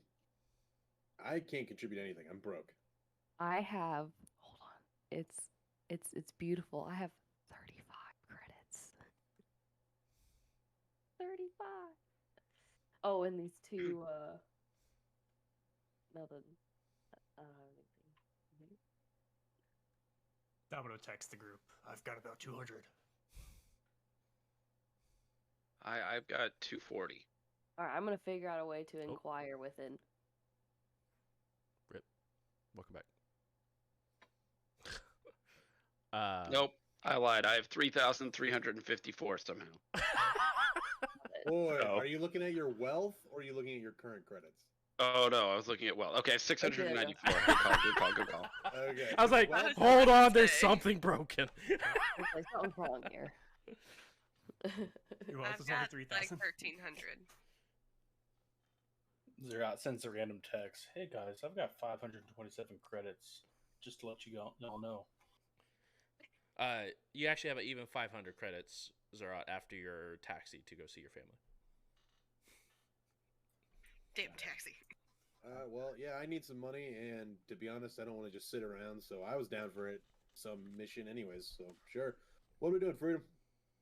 Right. I'm going to look at this one and XIL. Is there like a location? Do I like link? Do I have a link? Did that come with this body? It did indeed come with that body. It was in the bag of goodies that were sort of just draped over them as they were tossed into a bin. Yeah, I mean, I haven't really gotten to after the get 4 used months. to the I So- got my body and swarm and Every suit I'm of armor has figuring it got a out. comlink on it. Yeah. So you're good. oh yeah. There is no location. It is just a. It looks like it's some sort of chat room link. Think. A few moments go by. Hello? I would like to inquire about your ad. Which one? I'm gonna read off the code that's probably in the upper right-hand corner somewhere. Ah, yes, the heist. Yes. Yeah. Wait, is this actual voice comms or is this like? No, it's actual voice comms. It's a actual physical chat room. Oh, okay. Oh. Yeah, that one. How much money are we talking? I think that one is. Hold on, checking my book. You hear a bunch of clutter, sort of fall to the ground and crash as they are hobbling through and tossing stuff to the side. Son of a. Are you free? I prefer to talk costs in person. Joe 20. What? Where are you at? Oh. Or where would you like to meet? Are you familiar with the wall of fire? As I hear that, I'm like picking it up on. I'm like, he's off of, and I'll give you some random street. That's for you to repeat. I'm gonna make it sound like I know exactly where it's at. Yeah. Yes, you know where it is. This is where we will meet.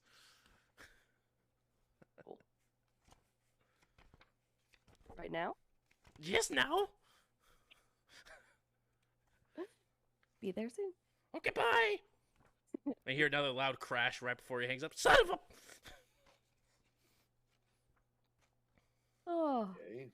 I'm not sure what I just got us into, but it sounds like it's gonna be a good time. I have 0 charisma. By the way, I did click out of the call. Someone's gonna have to try and talk this up for me. Okay. My Talk charisma what is up? literally 0. Big kitty stretch. Good morning. Sorry. Just a stray cat, on the planet. No, that's just Collie. Oh. That was rude. I just imagine Collie just like out there, just stretch, like, oh, kitty stretch. I was like, fuck.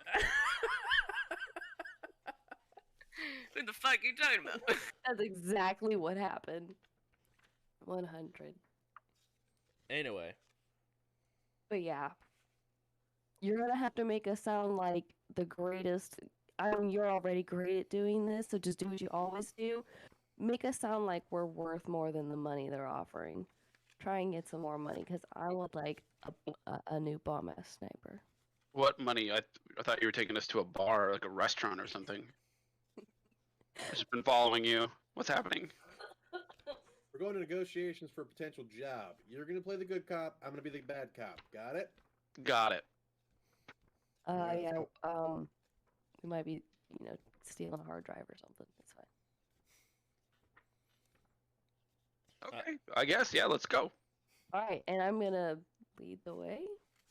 Put the coordinates in. And... Yeah, you said as soon as like I'll lead the way. I was like, got it, and I'm like sending you the address I pulled up. Like, Will there you do. go. And see it's my ass realistically not very far, but it is a small step down. There's a large building above, but it does have like on the side. It has a set of stairs that head down into like a hole in wall, little dive bar, and it just has a LED that is just a wall of fire. Love it. Once you get inside, if you are,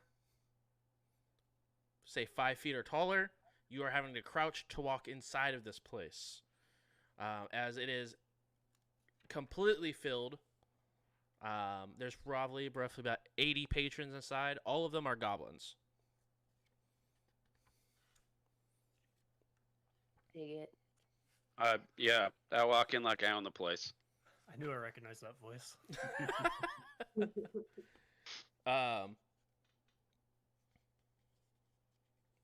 You guys,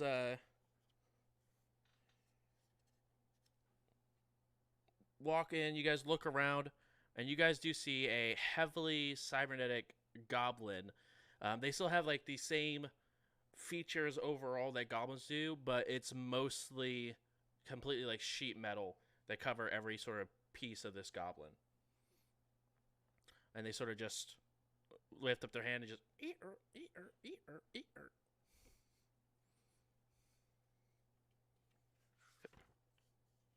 We're here about the job. Ah, yes. Hello. My name is XIL. I think you spoke with I earlier. My name is X. Okay. Well, Freedom 11. hi. Which one of you has the job? We're just here to. Do It's the just job. one person, and they just raise their hand. I do. Well, we do. X does. X gonna give it to you. What? All right, that was a stream. Thanks for coming. Yeah, that's all we got, folks. It's gonna be it for tonight. Travis, thanks for the alley-oop. I appreciate that. You get 1 extra experience point. No. We're gonna go around the room and just name off the people who have the best puns. We're gonna start with Jay Bruce. Go ahead. That's all I got. Sorry. Thank you for coming. Come again. And you guys see this goblin sort of twitch a little bit, and you guys hear like almost static come from their throat. Oh, hey guys! Can we go back to Oh, that hey. one? So this job you guys were looking for. Specifically, you called it a heist on the phone. Yes. But you probably don't want to use those words here. Gotcha. Who are we stealing from? So you care about that kind of stuff, huh? Yeah. Yeah, I don't know about this one. I just want to help you out. I don't know if we need to. Like, they're bad people, right? I mean, bad people is all about perspective. Okay. Respectively, which one is this one on? So, who are we stealing from? This is a small group of people here. And you see, he like pulls out a very large book, and it is in this chapter. I'm gonna call Zarat as he's like flipping through. Because I mean, at this point, you're probably still in a taxi, right? Yeah. Hey, what do you want? I forgot that how you sounded.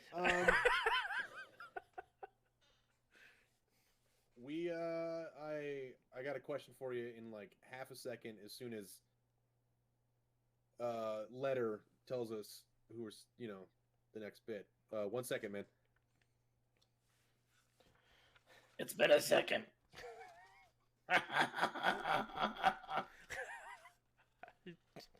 Good old Zerat.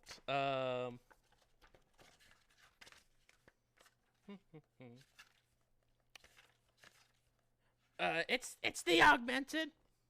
You know. Did you hear that, Zerat? The augmented. That's like a class of people. They run the show. So, like the government here? In more or less words.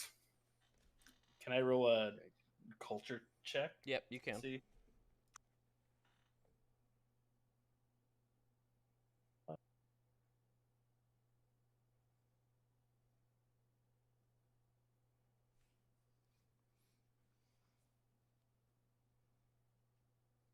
$26. Cool.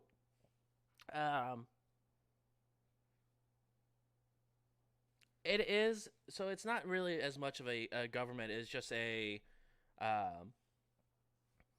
group of activists that believe that cybernetics is the way to our next level of our evolution as a race of individuals. And they really are. There are quite a bit of them around. Verses is the headquarters of this organization. But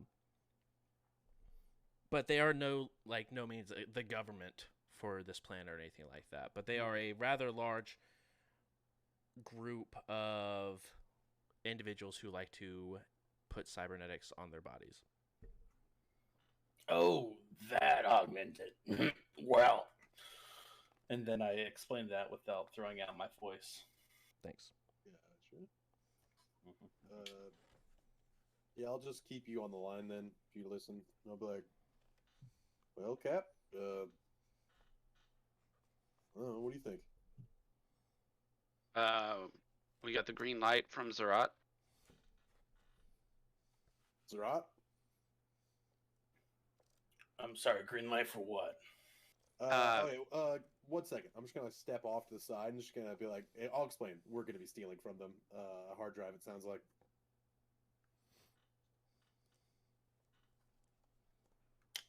Good luck. Don't get caught. Okay. People can be kind of dangerous. I'll walk back to the captain and be like,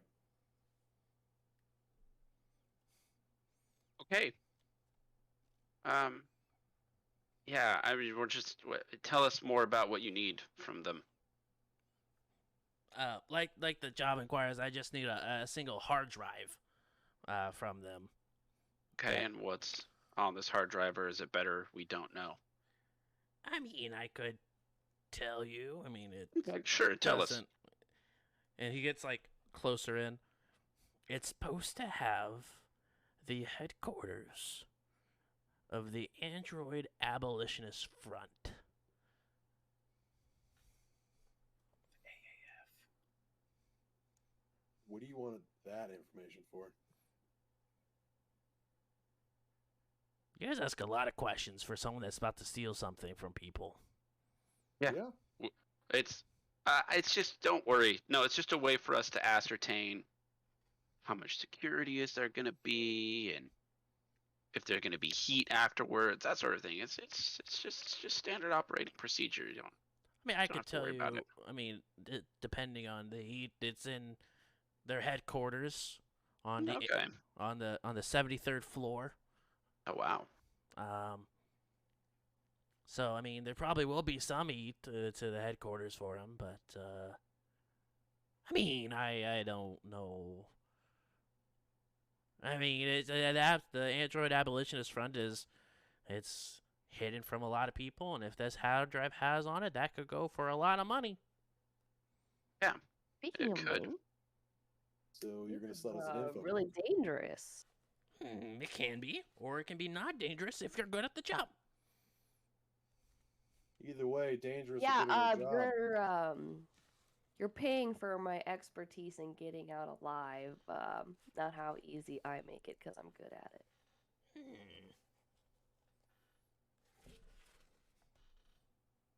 Interesting.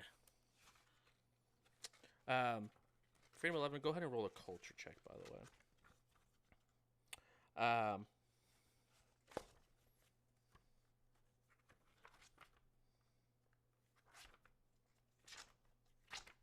15.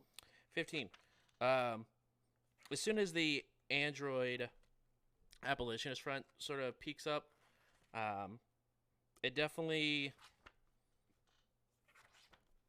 piques your interest, as that's who you fought for. You are a part of the android abolitionist front 300 years ago, but still a part of it. So the fact that someone is very interested in finding the location of this secret hideout that you guys have had, even so much so that even though you are a part of it, you still don't know where the actual headquarters of this front is. So take that information with what you will. So for the 1, 2, 3, 4, 5, 6. No. 1, 2, 3, 4, 5 of you. Counting is really hard. 800 apiece?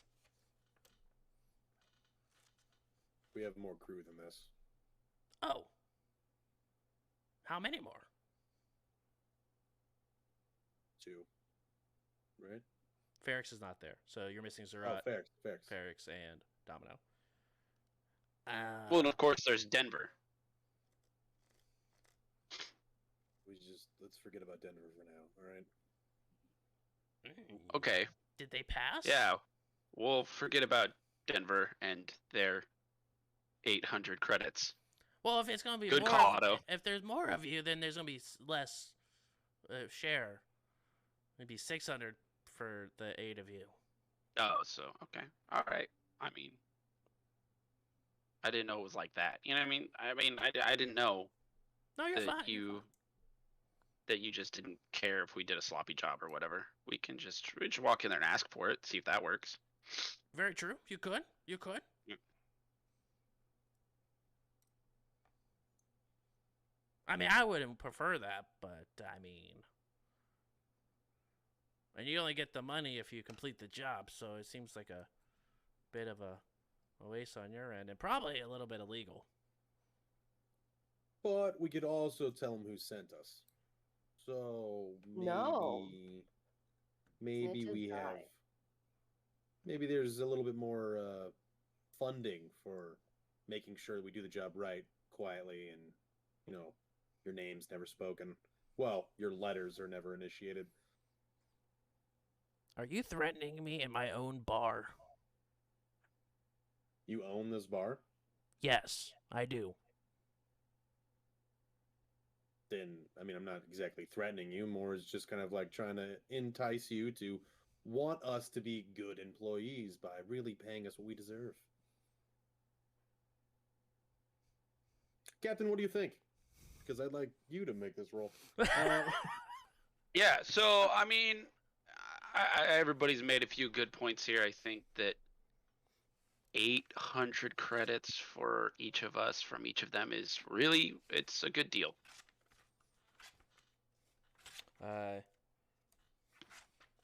Either Freedom 11 or Otto, either one of you can get the assist.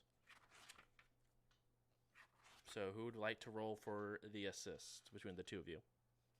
I have a +1. Wait, what would this? That would even- be a The DC 10. diplomacy roll. I'd have a +0. Oh, I have a +3 in diplomacy, actually. There you go. Otto's gonna do the I think you get a roll. +2 just for being a Brenary. I think they have a special. Yeah. Still only a 12. Okay, you still get the It's still a pass assist, still pass. right? Yep. All you need is a 10. So you get the +2 for the diplomacy check there. Got this. Diplomatic AF. Nat 1. Oh, close though. What? Close. It wasn't a nat 1. If it was a nat 1, he'd be like, fuck it. Well, nat ones don't automatically fail. You probably still get higher than you rolled on the id. 100%. At least we hope so, right? 29. 29? Okay, Oh. cool. Only just a measly 29. I rolled a 2 and got a 29. It's fine. No, The face you made me think you rolled like a 3, and I was like, we're about to get like an 8. Fucked. I have a plus 13, so. Well,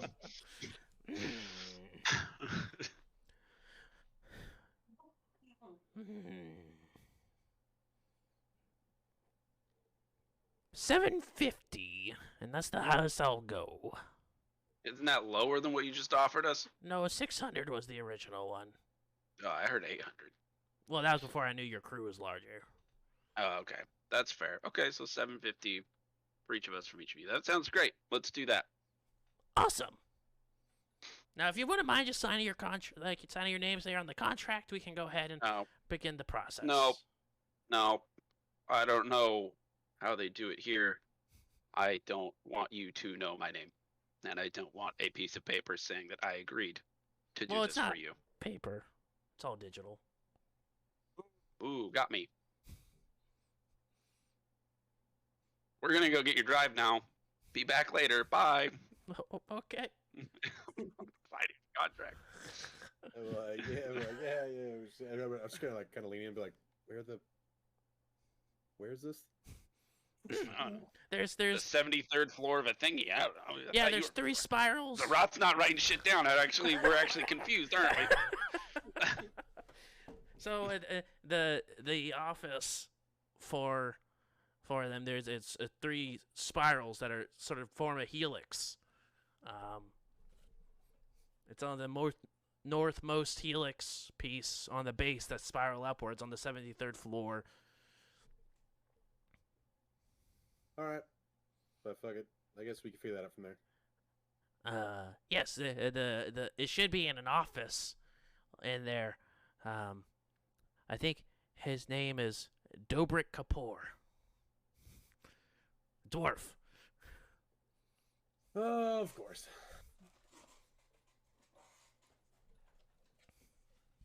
All right. I'm just gonna turn around. I'm just gonna walk back to the captain. Planning. Are you gonna sign for this for everyone, or looking up to you, Otto? Yeah, sure. I'm just gonna like lean down and sign Bob, Tom, and the crew. Bob, Tom, and Drew. He hits accept. Bye, Bob, Tom, and the crew. Yup. Why did you tell them our names?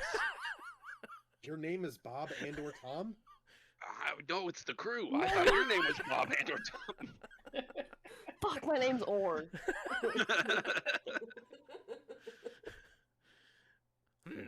Okay. And you guys go ahead and continues to go look on the data pad as you guys go ahead and exit outside of the city. Or outside of the building and to the city streets. I'm just gonna look at Callie and be like, I mean, you're the spy. How do you want to do this? What the fuck? Why do you think I'm a spy? What? I'll break into the place for you, but that's about it. I mean, that's a good question. Do you even need us, or can we go to lunch, or what's the vibe? Well, I've got a strong feeling there's going to be some hacking that's going to need to be done. I have a strong feeling that we need to go back to the ship and talk about this before we actually do it. Oh, yeah. I mean, Great. So Hey, I want to head back to the ship now. Okay, Collie, can you make sure we're not followed? Sure. Can you do counter espionage too, or just espionage? Yeah, I can do it all. Great. Thanks. Collie, go ahead He and roll a does it perception check all. for me, please.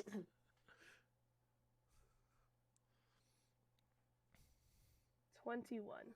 21.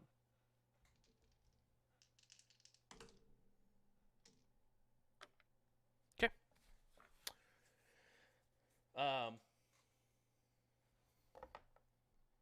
second.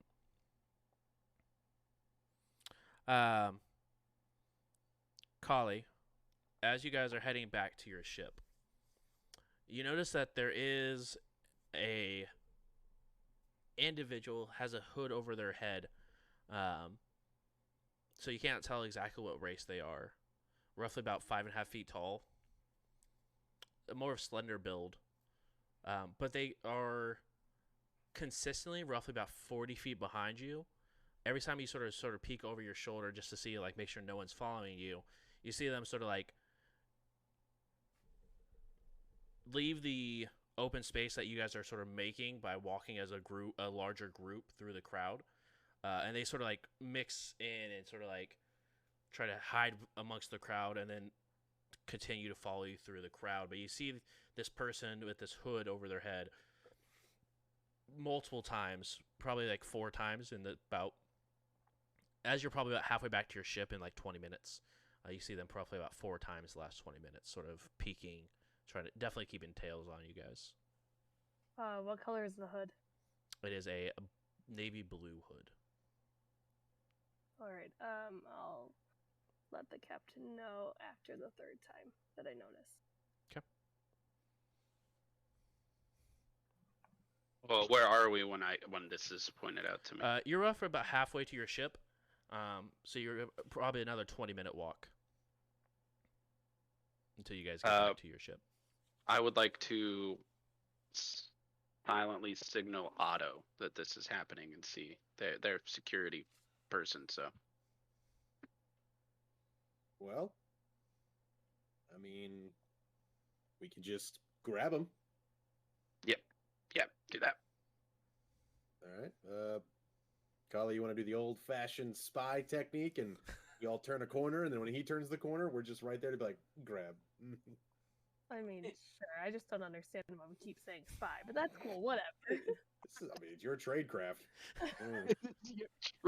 They're talking. I'm gonna attempt to melt into the crowd. Okay, go ahead and roll a stealth for me.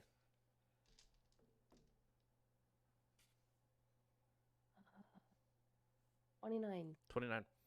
As you guys are having this conversation, you guys look around and Freedom 11 is gone. Nice. Yep. I'm like, all right, Captain, this way. And then I'm just gonna like lead us to like where a nice 90-degree building is. We turn down that way. And then I'm just gonna like post up against the wall and be like, when he comes around this corner, Kali, you're stronger than me, let's be honest. Can you grab him?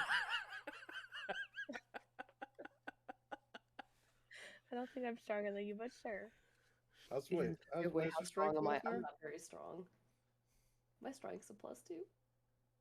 I have no strength. Oh, okay. All right, when he turns the corner, gonna put a gun in his face. All right. Okay. Where's a giant lizard when you need him? All right. I know. Right.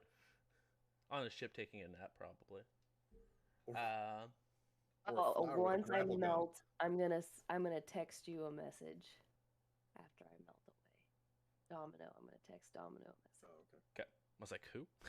Yeah, I'm gonna text Domino, be like, being stalked, send coordinates. Be stocked. Being stocked. We're all sold out. We're being restocked. Grab a crate of bananas. Headed your way. We restocked the ship. We're on our way back. Here's the coordinates. What? You can never run out of nanners in the nanner stand.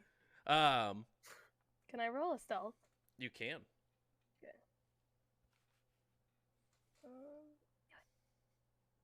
I got a 27. 27. Okay. You go ahead and take this 90-degree corner, and Otto, you go ahead and pull a weapon out, Pistol. aim it around this person, and this individual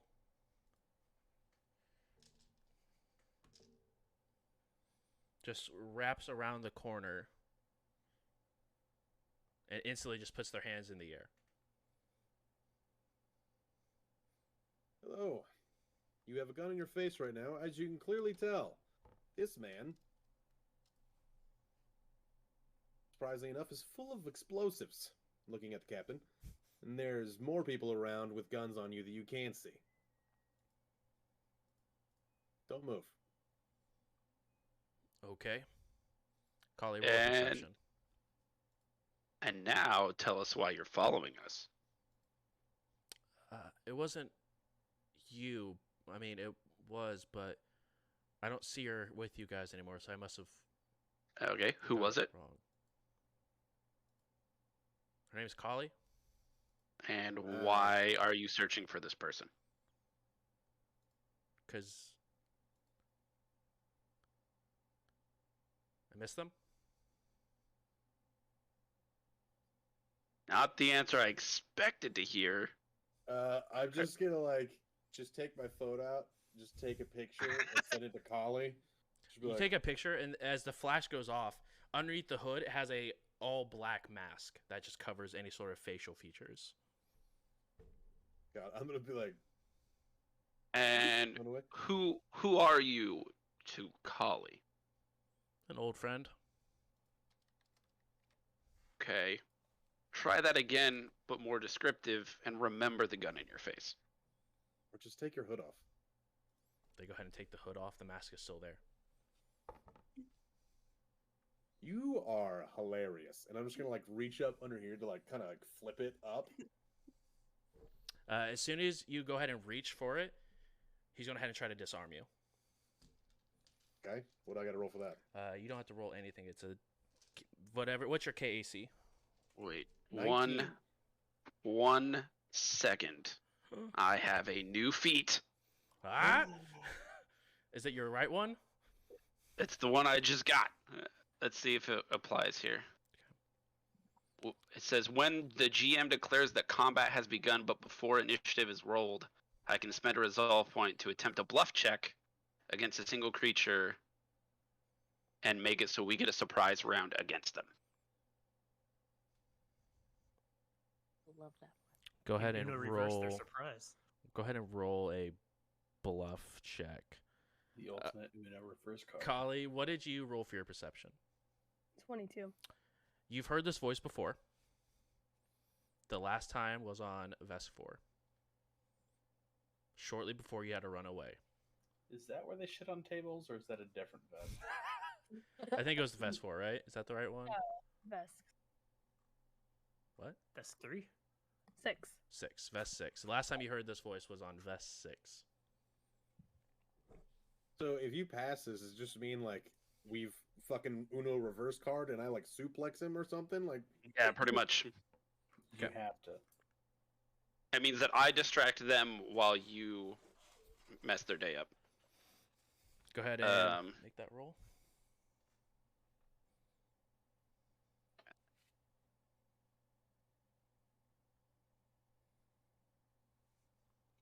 What's this? Yeah. No, it's too intimidate. Okay. That's just a 17. Okay. It does not succeed. Yeah. He goes ahead and looks over to you, but instantly, as you're sort of talking, trying to get his attention, JJ goes to lift up the mask. He goes and just tries to disarm. You said your KAC was 19? Yeah. You go ahead and you see in one motion as you're trying to lift up, he goes ahead and slaps the side of your arm and disarms you. The gun falls to the ground and he takes off running. I'm assuming that's where Freedom and Kali will kick in. Yeah.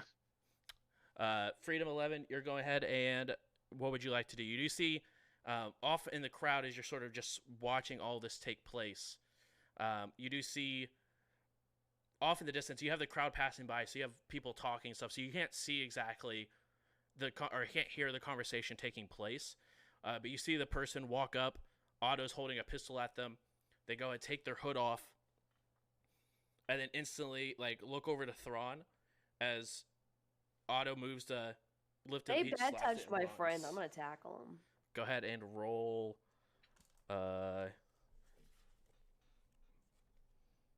Athletics? Acrobatics? Not athletics. Calm down. Or not acrobatics. Calm down.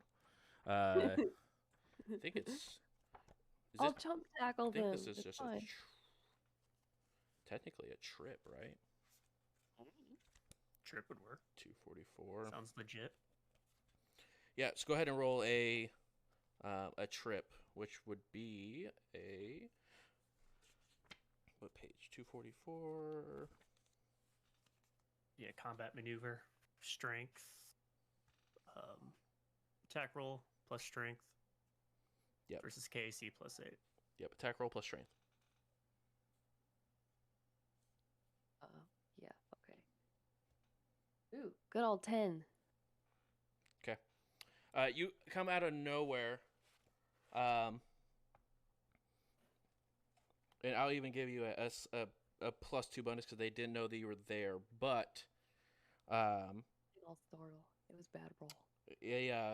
he sort of sees it and sort of, as you go and try to like tackle for him, he go ahead and just like pushes your arm down and like does a spin off the side and continues to run.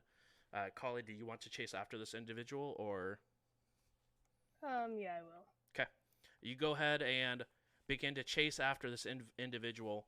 As you're running after them, go ahead and roll a perception for me.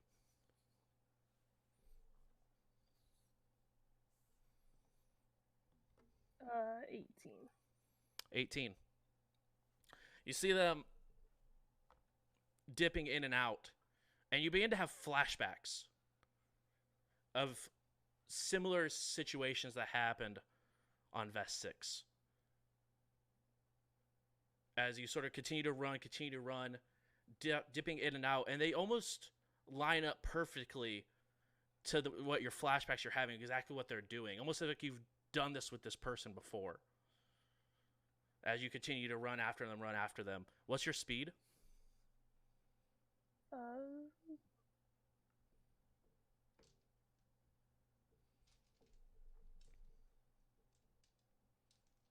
30 feet.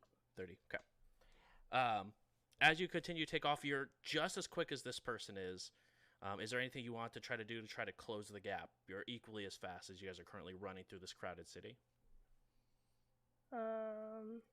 Could I go around the building so that I'm not running in and out of people? Yep. So you go ahead and sort of take a turn around the building. You see him take a turn. He turns right at an intersection. You go ahead and cut through an alley, take a left. You are now going to, if you were to continue at pace, you would be ahead of him or like meet up with him at this intersection. Is there anything particular you want to do when you get to this intersection?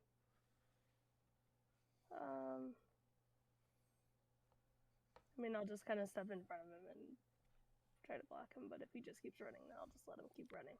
Okay. Go ahead and roll me. You know what? I actually will roll. You stop in front and just sort of like put your hands out, just waiting to see like to have him stop, and he sort of skirts and stops in front of you with their hands in the air, and then goes relaxed. Who are you? You don't remember me? I mean, your voice sounds familiar, but if it is you, then it shouldn't be you. He goes ahead and removes the mask off. As you see, let me know if I'm mispronouncing it. Bragam? That's fine. Bragam standing in front of you. You do see that his right arm and going into like that, once he moves his cloak in a little bit, you see that his right arm is completely metal. How are you still alive?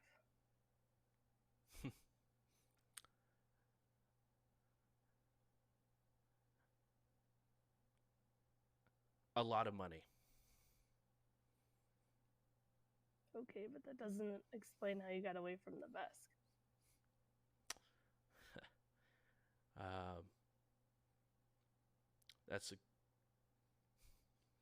I didn't. Not following. You see, when you have skills like us, the Vesk like to take what they want. And if you're a better way to do it, they'll keep you around. They'll even pay you to remove a bullet from your chest.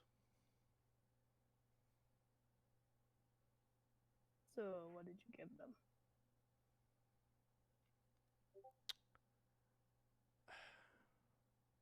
Stole a lot of things. Anywhere For from them? yeah. And I spent a lot of time looking for you. I did. And at this point, the rest of you guys sort of catch up as you guys do see Kali sort of mid-conversation with a similar Patra entity sort of looking at him. Once I heard you and your crew were wanted by Starfinder, I started looking at different planets trying to find you because I knew that you were alive, and I had to know. I had to know what? I was alive? Why you left me.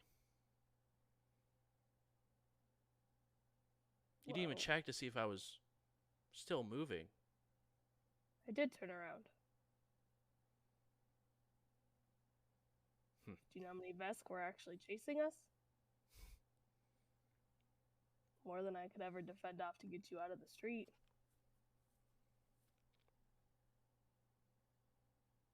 I'm fast, not that fast. It's fair.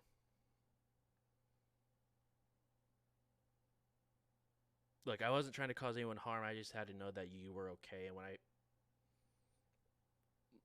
heard you talking to your captain, I just had to make sure that it was actually you. And what are the chances? It was. How did you end up here?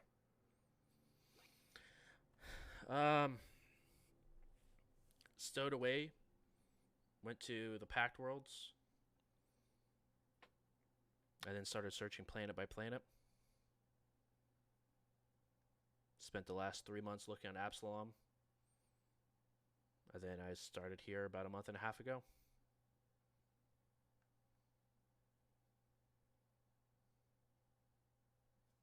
So, how long did you have to work for the Vesk to get where you're at right now?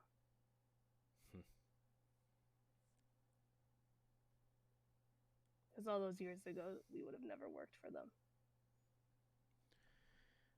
Yeah. Plans change. People change. No But shit. I hope you didn't change too much. Well, it sounds like you did. I survived. And we were taught one thing when growing up. Going through the trials is to survive. And that's what I did. Yeah, it's not what I wanted to do. It's not who I wanted to work for or work with. I mean, even after what the Vest did to me, you're working with one by choice? Is it really by choice? One of them. I'm not working with him to get what he wants. I'm getting what I want. At this point, he realizes that the rest of your crew is sort of caught up with him. He sort of turns around, looks in towards the rest of you. Now has his back to Kali. Again, I just wanted to talk to her. Sort of puts his hand down and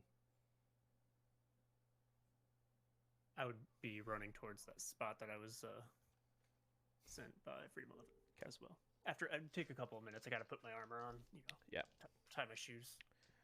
You are still on foot roughly after that. You're still probably with running, probably about 8 minutes away. So you got some time still. But the rest of you, he sort of puts his hands down. I'm not trying to fight you. I just had to check my friend was okay.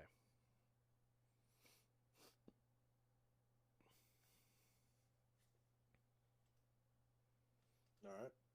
begins to put his mask back on, hood back up.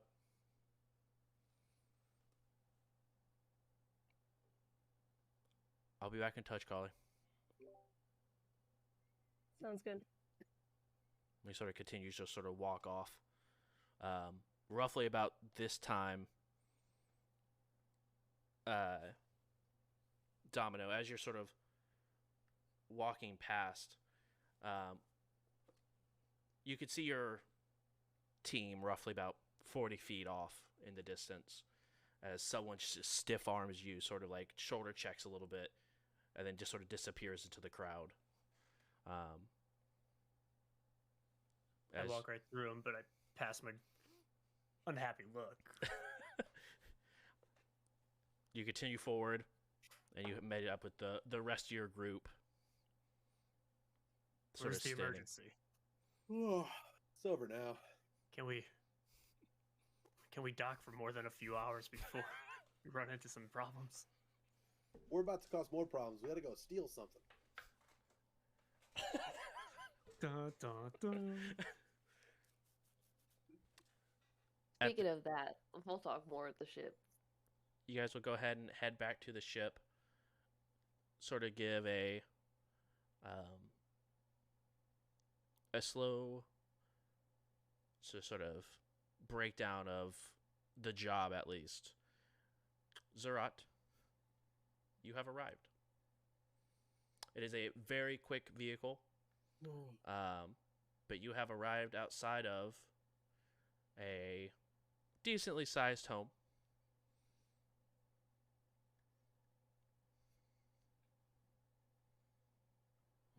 Feels good. Feels good. Then I'll go ahead and walk in and see who might be home, who might be over at the temple, or who might be carrying a child right now, as is their duty.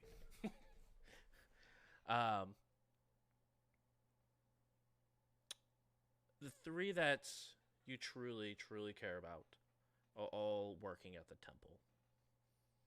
There are a handful of others who are carrying additional children, and there are some that are either out, or there's a couple that are actually at the home sort of cleaning up.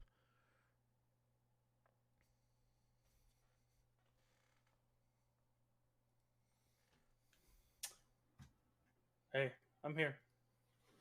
Going to the temple. I'm not seeing you all. I don't care about those ones. They sort of look over to you. They almost don't recognize who you are. How long has it been since you've seen them?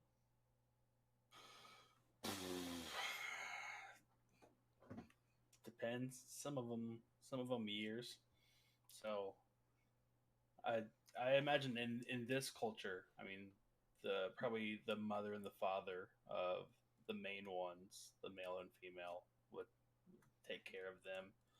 But the three host children are the ones that I truly consider my own and have more of a relationship with. So the ones that are sort of just they sort of look over to you. They don't seem to like recognize your stature change, or whether how you're dressed, or something about you is just sort of off. They sort of look over to you and just like, oh, bye. But you head over to the temple, and you see your three children sort of working either between cleaning the temple or preparing something. Then I would just take this time to catch up with them, seeing what they're doing, seeing if maybe they have been able to get out, visit the city, and then share everything that I've learned with them. So we'll all commune, hold hands together, and then I would do the mind dump, just visually show them everywhere I've been, all the languages I've been able to pick up, and all the experiences that are out of this world. Literally. After you guys commune, They sort of all like reel back. How?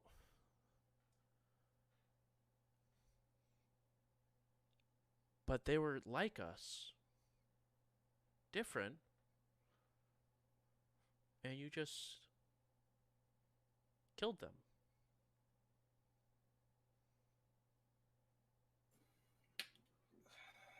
They have no control. They do not have the core essence of what makes the Sheeran free.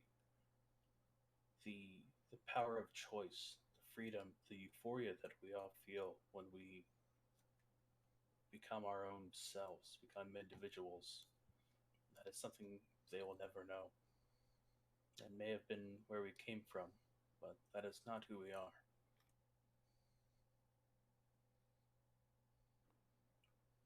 I didn't I didn't like it. It felt weird, but you know how we are here. If our colony is under attack, we would gladly give our lives to defend everyone else, and that is the situation I was thrust in. You saw all the lives we saved, and the many more that we couldn't.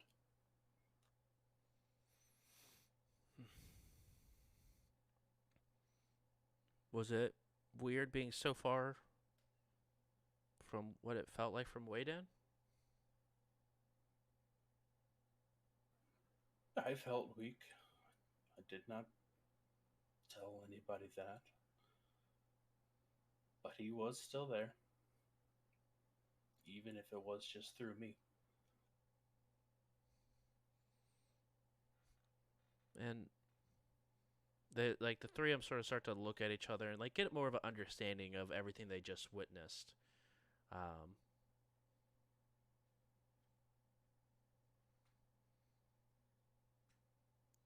were you scared?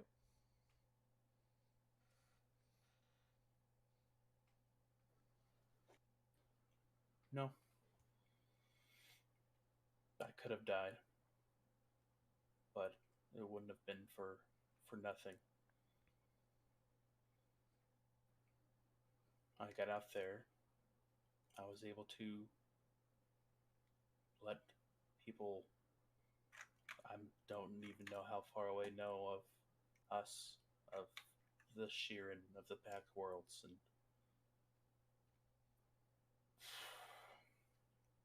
I would have been remembered there and lived on in some way. And we are we are diplomats of our own kind. My journey's not over yet, but I promise to come back and share everything with you, with the colony, to ever grow the Akashic record of Wadham. And I guess our last question is: do you feel safe with the people you're with?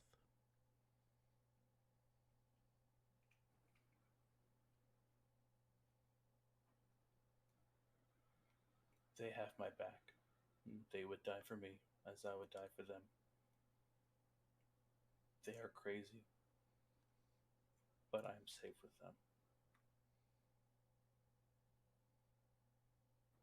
They taught me what alcohol was, and that is fun. And I pull out a bottle of whiskey. I've brought this here for you. Enjoy. When you become of age, which I think you all are. I've been gone, and time is different, but it might be the same, so I trust you. Okay.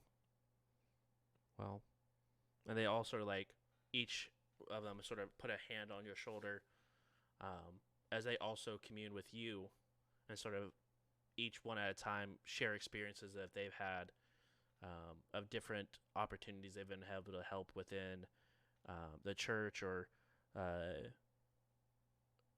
or a opportunity they were able to heal someone or something of that nature, to sort of like let you know that they're also trying to make the world a better place for the Sheeran and to continue to go, for Wayden. They all finish sharing. Starts to well up a little bit. You all have grown a lot, and just know that I am so very proud of you. And when you're of age and ready to explore the stars of I am, I will share everything, all that I learned with you. I can't stay long, but let's have a meal. You see them all get extremely visibly excited as you guys go ahead and begin to share a meal together with all of your children, but the three of them definitely seem to lead the house to try to make sure that everything is in the right place and food is prepared for everyone and stuff like that. But it's a fantastic meal that you're able to share with your family that you haven't seen in quite some time. And with that, everyone, we'll go ahead and wrap up there for this evening. We'll kick off next week with the other half of the crew. I guess the other half, everyone else in the crew, having a conversation about what took place, the job, as they go ahead and sort of break it down for Domino. And then we'll kick off and see what goes on next in Versities. We are going to go ahead and step away for just a little bit as I go ahead and get an overlay set up. Kali and Otto are going to be staying around for our level up interview. So we can go ahead and see exactly what they chose, why they chose it, and stuff more about tabletop games. So make sure you guys stick around. It's going to be a really, really good time. Going through our content creators real quick. Travis, if you want to go ahead and kick it off, where you're at, What's up, everybody? I play video games sometimes, and other times I stream them, and other times I upload them to YouTube. I am Stonefeld Analyzes on Twitch and I believe on YouTube, but I haven't uploaded in a minute. But you should probably catch me playing Apex Legends sometime soon. Sick. And then next up we have Otto. You're muted. I got my JRob7X on Twitch. I haven't really been streaming or uploading at all recently because I'm in the process of buying a house and remodeling it and doing a lot of stuff. Plus, I just got COVID, so I haven't been on in like 2 months because of all that. So, but especially once this house is finished, I'm going to hit it hard again. But right now, it's just kind of sporadic as we're in the middle of it. But that's about it. Awesome. And then last but not least, Freedom 11. Ooh, Freedom 11 here, but over on my channel, we are Raka's Nanner Stand. We're playing a lot of New World, so enjoy the grind. Hey, look! One of the commands worked. Oh, no, because Matt typed it.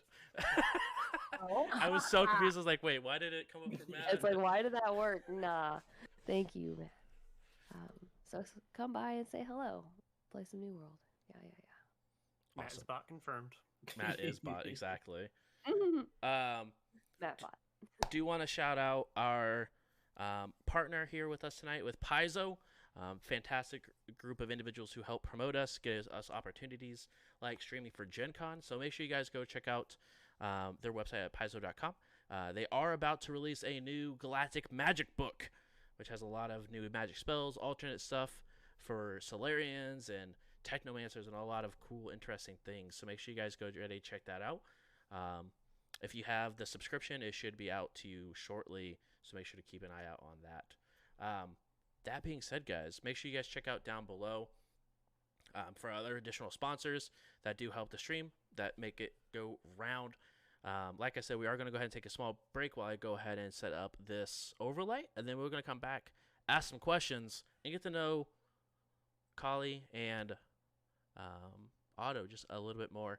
Last but not least, we do have a podcast as form of this as well, which we upload this on Monday at 2 p.m. Eastern Standard Time over on youtube.com/jbrews11. But shortly after that, we do upload the podcast to iHeartRadio, Spotify, Google, and Apple Podcasts, and all of your other platforms. So if you guys like it, please make sure you guys leave a review, give some stars, whatever so that way we know you guys are watching it on there or listening to it. So yeah, that's it. We'll be right back for real this time. Goodbye, guys.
Hi, hello, we're back with some interview time with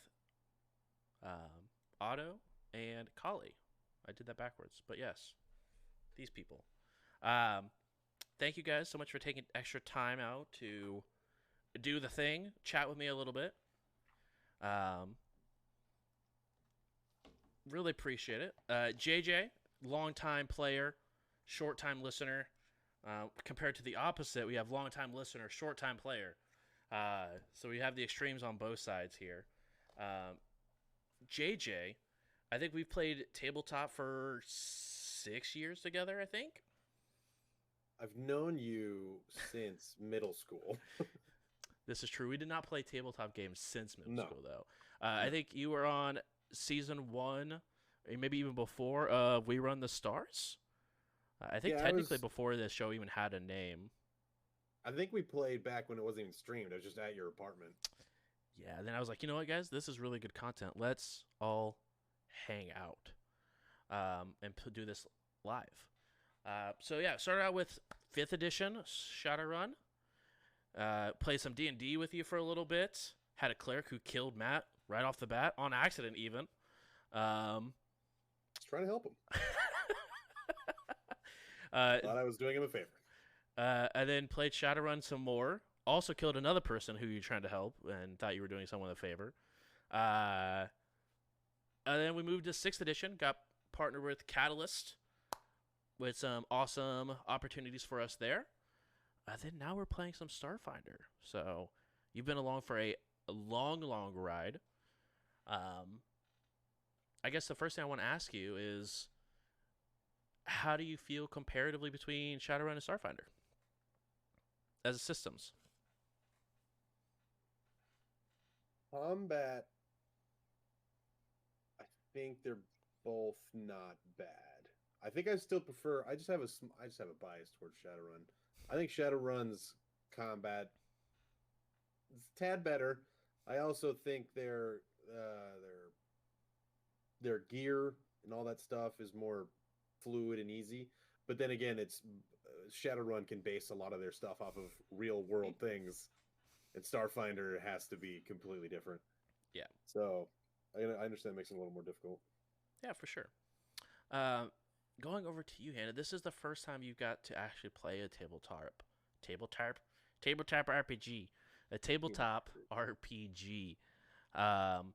You watched We Run the Night going into We Run the Stars.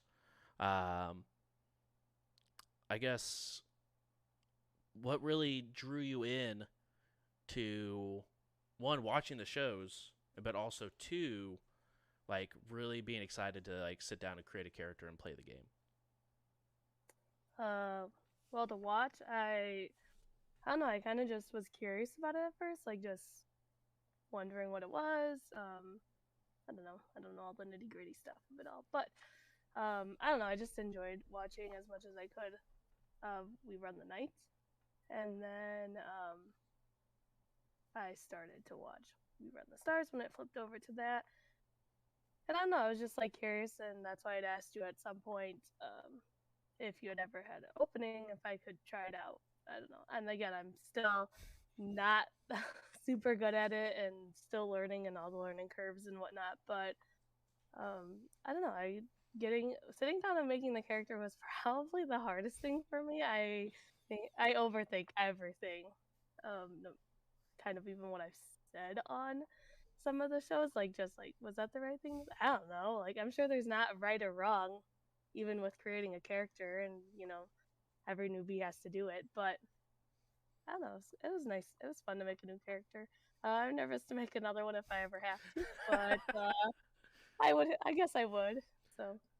No, that's good. I mean, you can ask JJ. Like, I think we've made like 6 characters together, and like the first 4 were all the exact same, just depending on what edition we were playing. And then we sort of broken a little bit away with Mason, with being the first ever face JJ's ever had to play. So he's always the one that talking. That one for like almost 2 years. Almost did that one for 2 years, and now coming to Otto, which is like the first, like, I'm going to shoot first and ask questions later. Like, hey, people actually, maybe we don't be the bad guys. Which JJ's also, I've seen, I don't know, JJ, was I the first tabletop you ever played, or did you play before? I think you might have been the first. So it's also, your place was the first. Yeah. It's also very interesting to see both of you guys sort of grow as players, because like, I mean, we all joke about it, but like Hannah went from, yeah, that sounds cool, or not saying anything for an entire session to be like having now full-blown conversations with someone from a backstory. So it's very, very cool to see, like, just over, I mean, you only play, I mean, I say only, but like, what, 22 episodes now you've been with us, something like that. So already seeing really just a lot of growth, which is awesome, and that makes me excited. And that's my favorite part about GMing, is watching people really get into character, really get into those character moments, and sort of grow as a player, but also just like watching you become Kali, or watching JJ become Otto is something that I really, really get to enjoy watching. But that being said, we're going to take a little bit off the burner of different tabletop stuff you played. And we'll start with Hannah first, because we started with JJ first last round. Why a Patra soldier?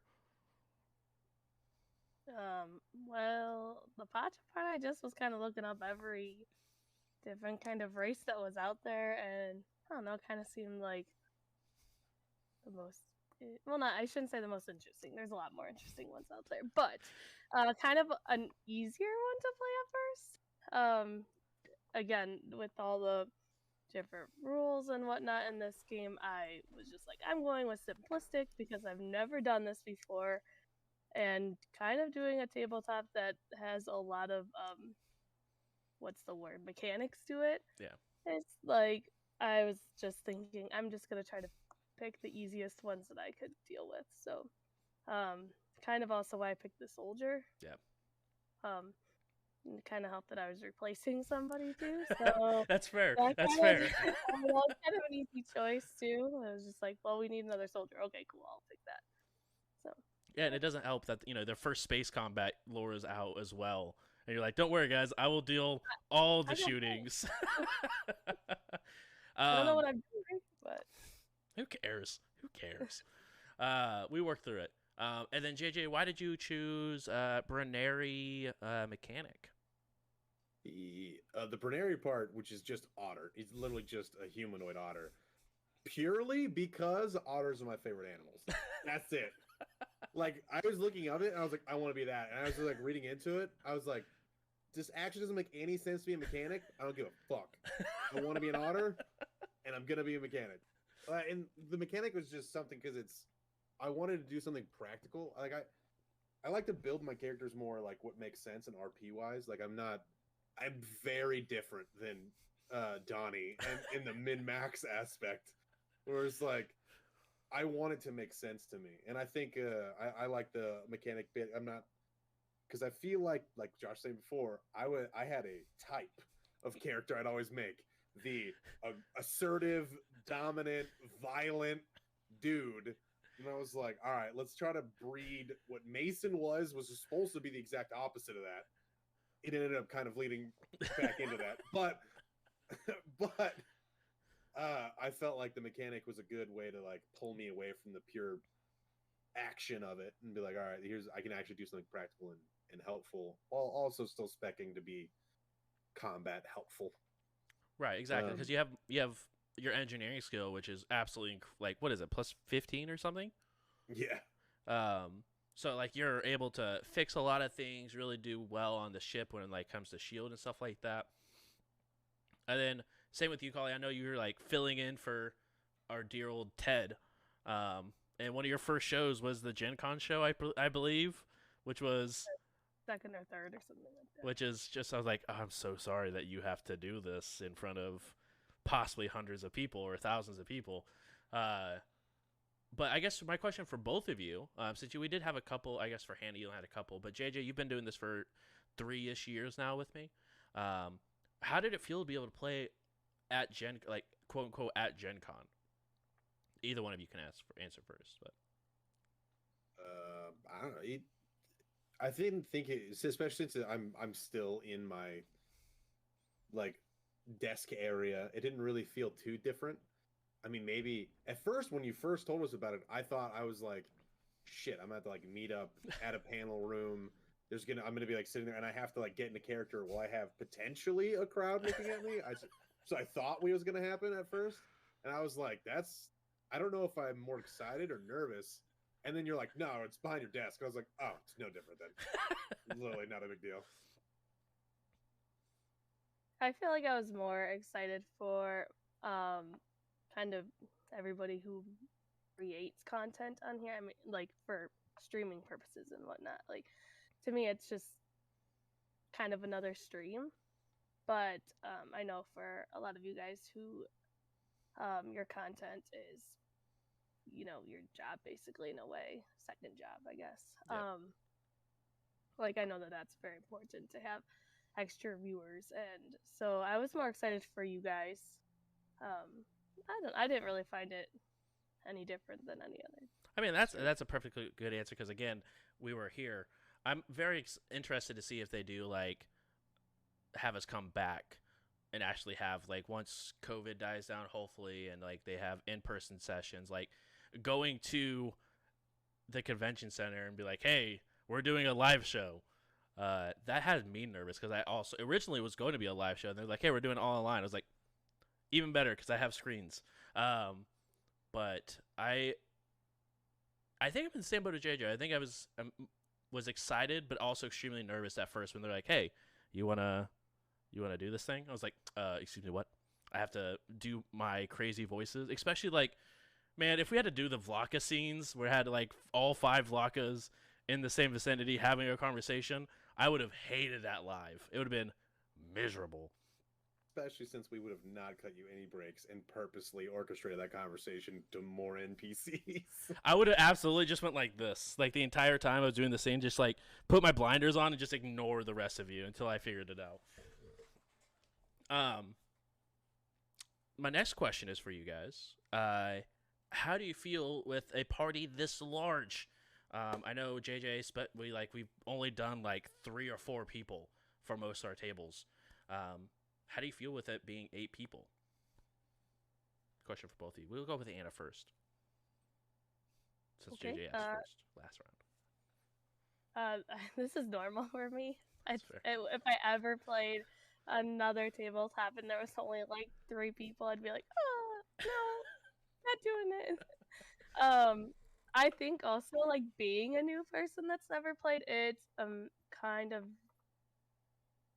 it's not so much anxiety inducing because there's so many other people that can talk, and obviously I've not gotten comfortable with that part, and so it's kind of nice in that way. I kind of can blend in the background sometimes, which is bad but good, I know.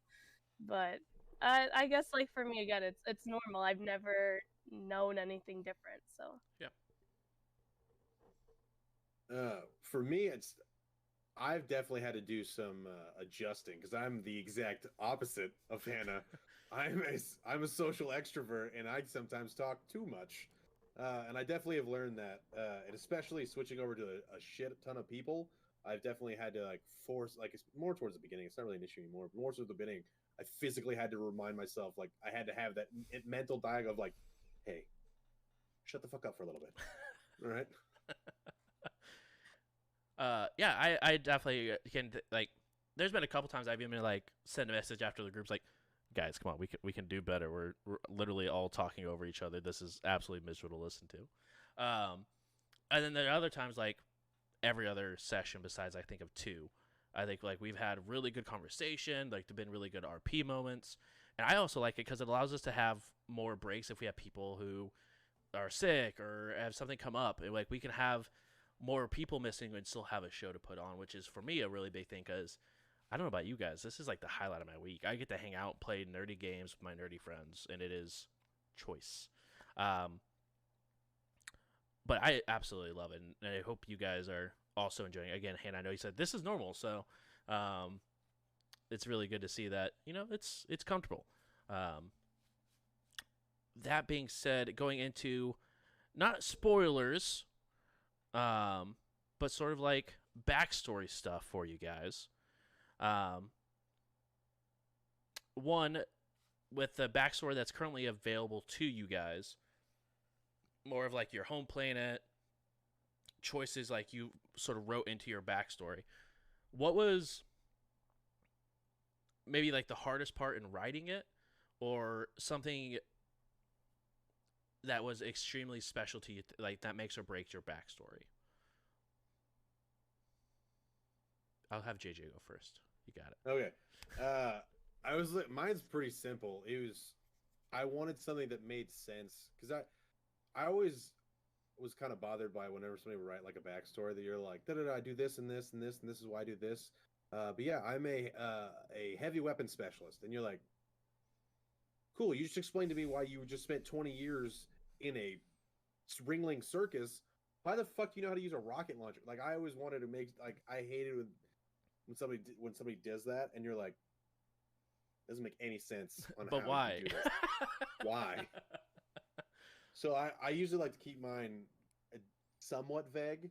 That way, like I also like to leave it a little bit vague. That way, the GM has more flow to be able to like kind of do what he wants with like how he want to arcs his story. But like I chose obviously a soldier, not the class soldier, but he's a soldier. And in I homebrewed, to be honest, a whole rule about how the Brenier soldiers are given 2 jobs because they don't actually go to war too often. So it's like, hey, you're taught to be a combat, but when you're not doing combat 98% of the time, you're doing this generic ass job, which for me happened to be the mechanic. And then that made sense for why I was so good to be a mechanic and how I had this capability to be a sniper, because it made kind of sense. Yep. And then the whole reason he leaves is because he joined the army for adventure and to go do crazy things. And then I got in and was like, man, the Brenier don't do shit. They are boring as fuck. I was like, I'm getting off this planet. I'm gonna go do something fun. I'll say it's because the Bruneri, I mean, they have like a race set up for them and stuff in one of the alien archives. But like beyond that, there's no information on the Bruneri. So like it's a lot of like I read through JG backstories like, all right, this is how the Bruneri function. This is how they're going to function in this campaign because I'm not going to take the time to fix something if someone's already wrote it. So, so I was just like, I'm all for it. And like, did you find that enjoyable to be able to like compare to like Shadowrun? The world is set. There is the Big Ten Corporation. There is Seattle. Seattle is run this way. Like, did you enjoy having the chance to like write your like civilization's own story type thing? It definitely made it a lot easier because I definitely remember making characters back in Shadowrun that you're like, I like this, but doesn't make any sense because of X, Y, and Z. And I'm like, I didn't fucking know it. All right, hold on. Like, rip. Yeah. But it did make it easier. But the way I just took it as in like, since there was not really any backstory that I could tell like too much, I was able to just be like, cool, they must not really get into a whole lot of fights, which makes sense because the Bruneri is supposed to be like diplomatic.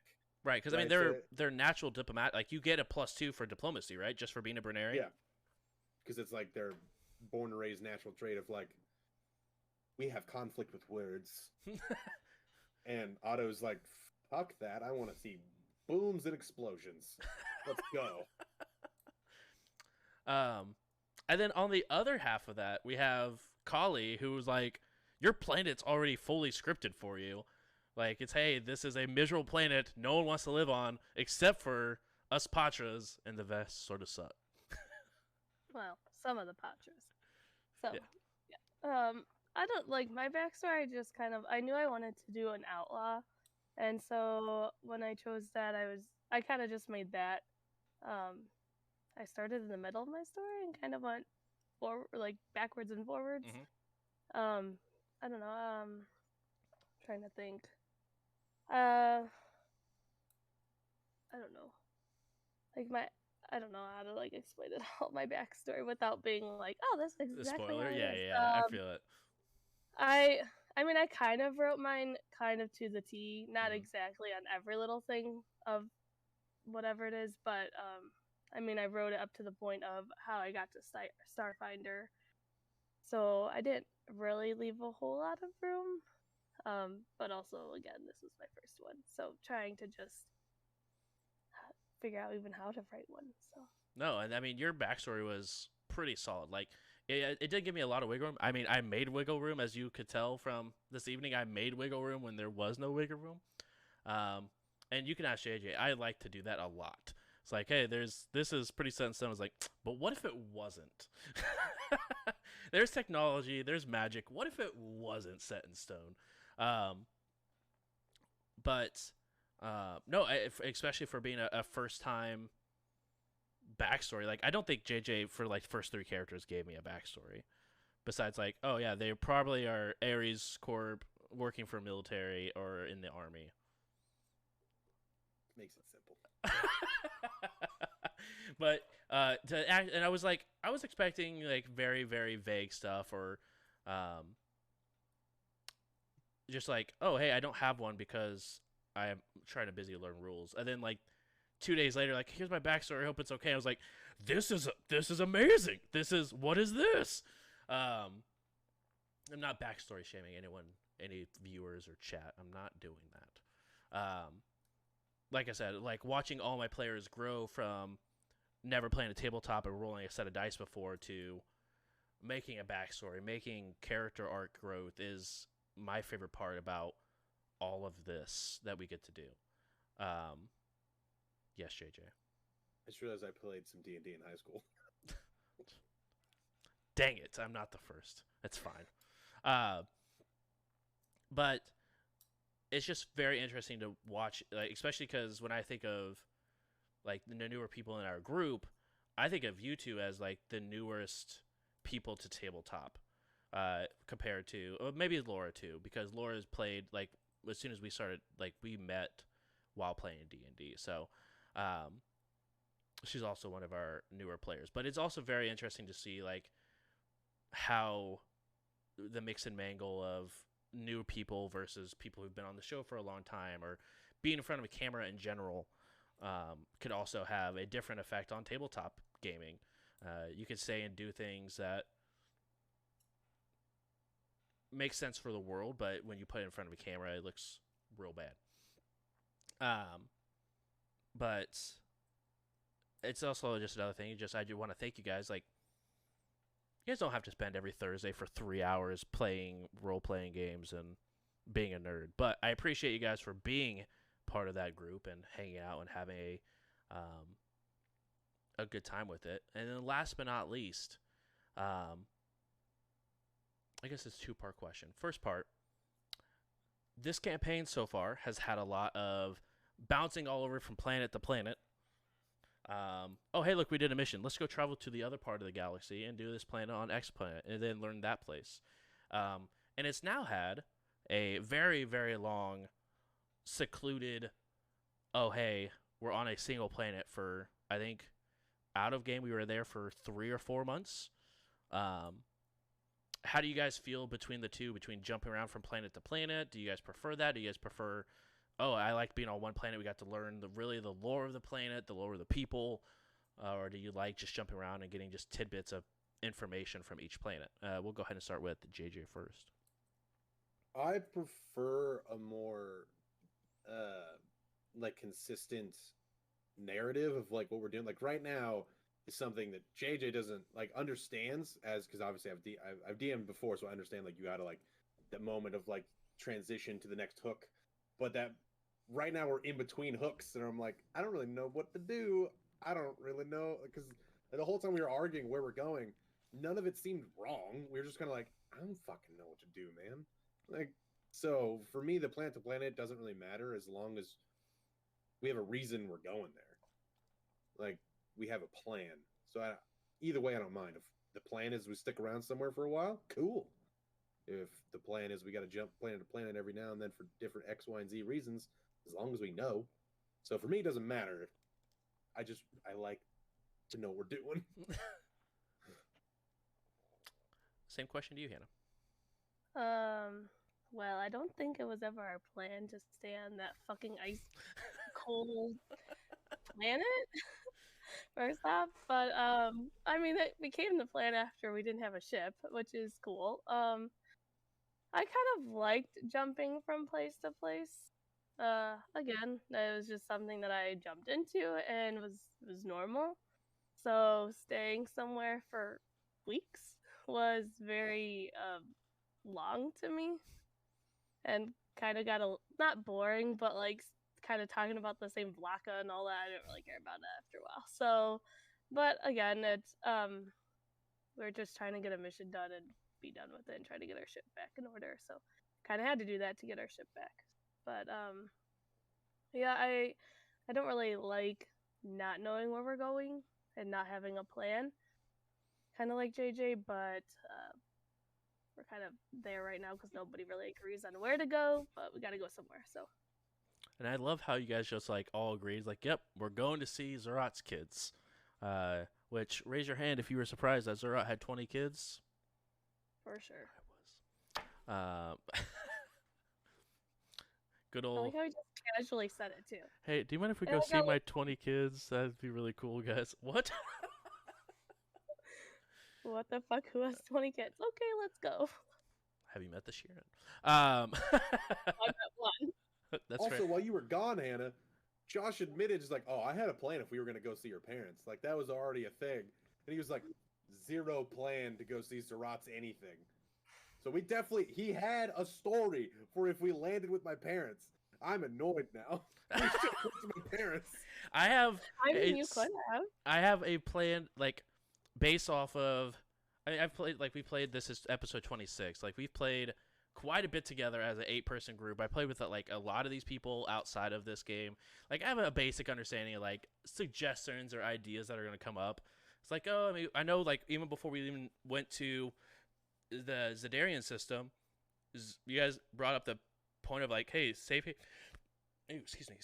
haven with Bruneri, even before going to the vast in general was an option. So I was like, okay, cool, that might be an option they might do, or going to see other people. And then never in my million years would I be like, Zara, I'll be like, can we go see my 20 kids? That'd be super awesome. Like, we're talking about the Vesk military being after them, the mob being after them, trying to clear people's names. And Zerat's like, I just want to see my family, man. I don't know what's so difficult about your guys' lives, but can we just do this? But I just never in a million years would have guessed that. And yes, Frostbite, I should always expect to do the unexpected. That's why I have 80,000 quest lines ready to pick up, except for on Versus. So thanks for that. Appreciate it. Long time. And then space combat versus ground combat. Which do you like better and why? We'll go ahead and start with Hannah. Ground, because I'm used to it now. How many space combats have we actually had to do? Not many. I think So, 4 for the entire show, if that. Yeah, and I wasn't there, I think, for maybe the first one or first Yeah. two. I'm not really sure. So definitely I'm more comfortable. Definitely like ground better, but I'm sure if we fly around more and whatnot, we have more combat. I'll get used to that too. But I kind of like having 2 pistols, so I don't know. And I have 2 rifles, so I have a lot of things going on. And how about you, JJ? You already know the answer. I much prefer ground combat. I mean, with this ship combat, granted, it does go a little faster because we are so limited on what we're doing. Like, only one person can move. Like, if you are a gunner, you're like, do I want to shoot the ship in general or aim at something specific? What are my other options? That's fucking it. And then as an engineer, you're like, I have shields here, I patch this, and that's it. So it seems more like tunnel visioned, and I don't really do as much. And when it comes to the ground combat, I could scale a wall, I could throw a grenade, I could walk in the middle of the field and just be like, fuck you, bug. I have so many options of things I could do. I just prefer it. I can definitely understand that. I think of all the systems that Starfinder feels really special because of the space combat. Like, obviously, like looking at other systems like Star Wars or Star Trek or anything like that, space combat is very, very clunky, and takes way too long. But that being said, this is I super enjoy it because it has its own feel to it. Like, it goes from a team effort to compared to like, oh, what am I doing for combat, compared to like, oh, well, if the pilot goes here, then I can shoot X, Y, or Z ship and stuff like that. So they're two different. They're apples to oranges. It almost feels like, but they are both very, very good. I definitely, especially now that you guys are level 5, you guys are picking feats and everything else that like are really starting to round out your character. That's very, very unique to that person, which I think is really, really awesome. Last question here: level ups. What feat did you take out level 5, and what was the sort of main driver for that feat, and any sort of big skill changes? Like if you put 4 points in a new skill, what'd you choose that for? If it's not a spoiler, we'll go ahead and go with Hannah first. Well, first I have to remember everything I chose. So my feat, I chose toughness, Mhm. which is basically just like kind of where we came from, dealing with the tough weather changes of if it's weather cold or hot, or I think that one was wait, hold on, I gotta see. +4 for Constitution, Mhm. and then +4 for Fortitude. If there's like I think that one's the hot or cold environments, and then also if there's thick or thin atmospheres to avoid choking on smoke and all that sort of stuff in there. So, I don't know. I kind of just thought it was a cool one. I also really wanted to choose barricade. So, like in combats, I really wanted to choose like I could barricade up from different materials around me. But I could choose that on the next level up because it's a combat feat. So Okay. decided to just do toughness first, and then I'll probably do maybe barricade the next one. And toughness also gives you a point of stamina per level. Is that right? Yep. Per Right. level, so yeah. So you get some extra health out of it as well, which is super nice. Yeah. Barricade would be perfect because I have a trick called combat maintenance where I can make an object even stronger. Like if you barricade and make a wall, I could like and make it like even stronger. Hold on, I should do that for the next one. Yeah. But then we'd have to be by each other, and that doesn't always happen. That's fair, especially with the sniper versus pistols. But either way, that's pretty cool. Soldiers are awesome. They get a feat every level. Like most classes, you get like a feat on odd levels, and soldiers get a combat specific feat on even levels, which is super, super cool. And did you get any other cool features? Yeah, for my pistol dancer. Mhm. That I don't know how to say whatever it is. Staccato strut, I'm guessing Yep. is what it is. Okay, so it's if I make a full attack with small arms and target different creatures with that each attack, it reduces the penalty attack by 1. So It's pretty cool. You get a small bonus to attack different people at the same time. right. That's So. pretty sick. Trying to up the pistol Usage. Makes yeah. sense. Sell those rifles now. Probably make some little extra credit. Yeah. Are there any big like skill changes? Did you put like a bunch of points into something new, or is it mostly just increasing what you're already really good at? Mostly just increasing. The biggest one that I chose was athletics. Kind of just figured, I don't know, more if I wanted to climb or whatnot. So Makes why not? sense. I had a lot of extra skill points, so I kind of just figured I'll throw a bunch in there. Cool. But yeah, did engineering, stealth, all that fun stuff. Yeah, I mean, because you need engineering for lock picking and stuff like that, right? Right. Cool. And then what about you, JJ? Let's go ahead and start with your feat, your reason, and then if you had any other feature changes or big skill choices. My feat, I went with medical expert. It basically just means that I can use healing items like spray flesh and med patches to basically cure massive wounds that normally you can't just fix. Mhm. And I can also do long-term care without a hospital, med bay, med lab, anything. As long as I have a med kit, I can take care of somebody. Which the reason I chose that was when Otto was looking around when people were getting fucked up. The only person in our crew that could really do anything about it was Zerat, and he was only using magic. And I was like, what happens if you can't use magic or you're gone and someone gets like shot, like legit shot, not like, oh, my armor. So I was like, we probably need somebody, especially I didn't know how long we were going to be on this planet. So I was like, there's definitely no fucking hospital on this planet, especially now. So he paid a little bit more attention to their healers, practically, not magically. And that's pretty much it. I just figured that was something we definitely need now, because now all I need is really a med kit, and I should be able to take care of any wound that we have. And then I got a class feature, skill, whatever. It is remote hack, so I can now do things from 20 feet. Once I get to level 7, then it's 30 feet. And then I think every 2 levels it keeps going up by 10 feet. And I'm pretty excited about that, plus the skill that I got level 3, Overload. So if I see a dude with any sort of energy weapon 20 feet that way, I can just be like, and that gun doesn't work anymore.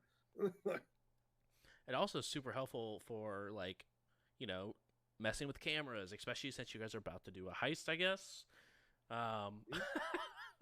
So that'll be super awesome. And be helpful, I'm sure, on different ways. But any other big skill changes that you made, or did you pretty much just upgrade what you were already good at? I did do a little bit of upgrading what I was good at. I also did some things to get rid of negatives, like my athletics was a negative, something else was a negative. And then I threw all my extra points into piloting. I wonder why. Actually, Hannah reached out to me earlier. She's like, so we have like 3 gunners and no pilot. So like Freedom 11, me, and Sunny are all really good pilots, or all really good gunners. But like, who's flying this thing? I was like, that is a very good question that I think Al will be the answer for. And then you're like, I have pilot rank. So like, nice. Because Al, I think, only has like a +7 to piloting. So you're actually a better pilot than Al is. Oh, sweet.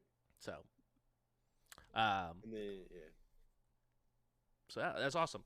Well, guys, thank you guys so much for coming to this little interview here. I really do appreciate it. Again, for taking the extra time outside of what we usually do to go ahead and chat with me a little bit about level ups, a little bit about your background and who you are as a person. So I really do appreciate that, Hannah and JJ.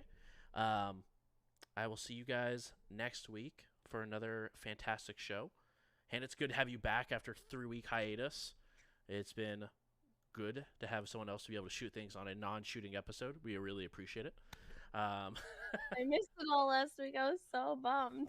I was like, no, I like combat. I wanted to be there. I felt real bad. I was like, all right, well, we're postponing for 2 weeks. I was like, okay, cool. Like, our soldier's going to be back. And she's like, hey, something came up. I was like, well, we're still doing the show, so sorry. I'm hoping things slow down. 3 weeks in a row of being busy is crazy, but it's okay. Life happens. That's true. But thank you guys again. Really do appreciate it. Chat out there, thank you guys for hanging out. I really do appreciate it. Well, all 8 of you. We are going to go ahead and raid over to our good old buddy, the Aussie Tex, another Tarkov streamer from Down Under. So make sure you guys go and send him some love. If you guys haven't already, make sure you guys follow him. Give him a shout out. If you have JBrews Hi, which you should if you're following, because we have follower emotes, make sure you spam that JBrews Pog if you have it. Thank you guys again. We'll see you guys next week for more We Run the Stars at 9 p.m. Eastern Standard Time. Have a good night, guys. See ya. Bye.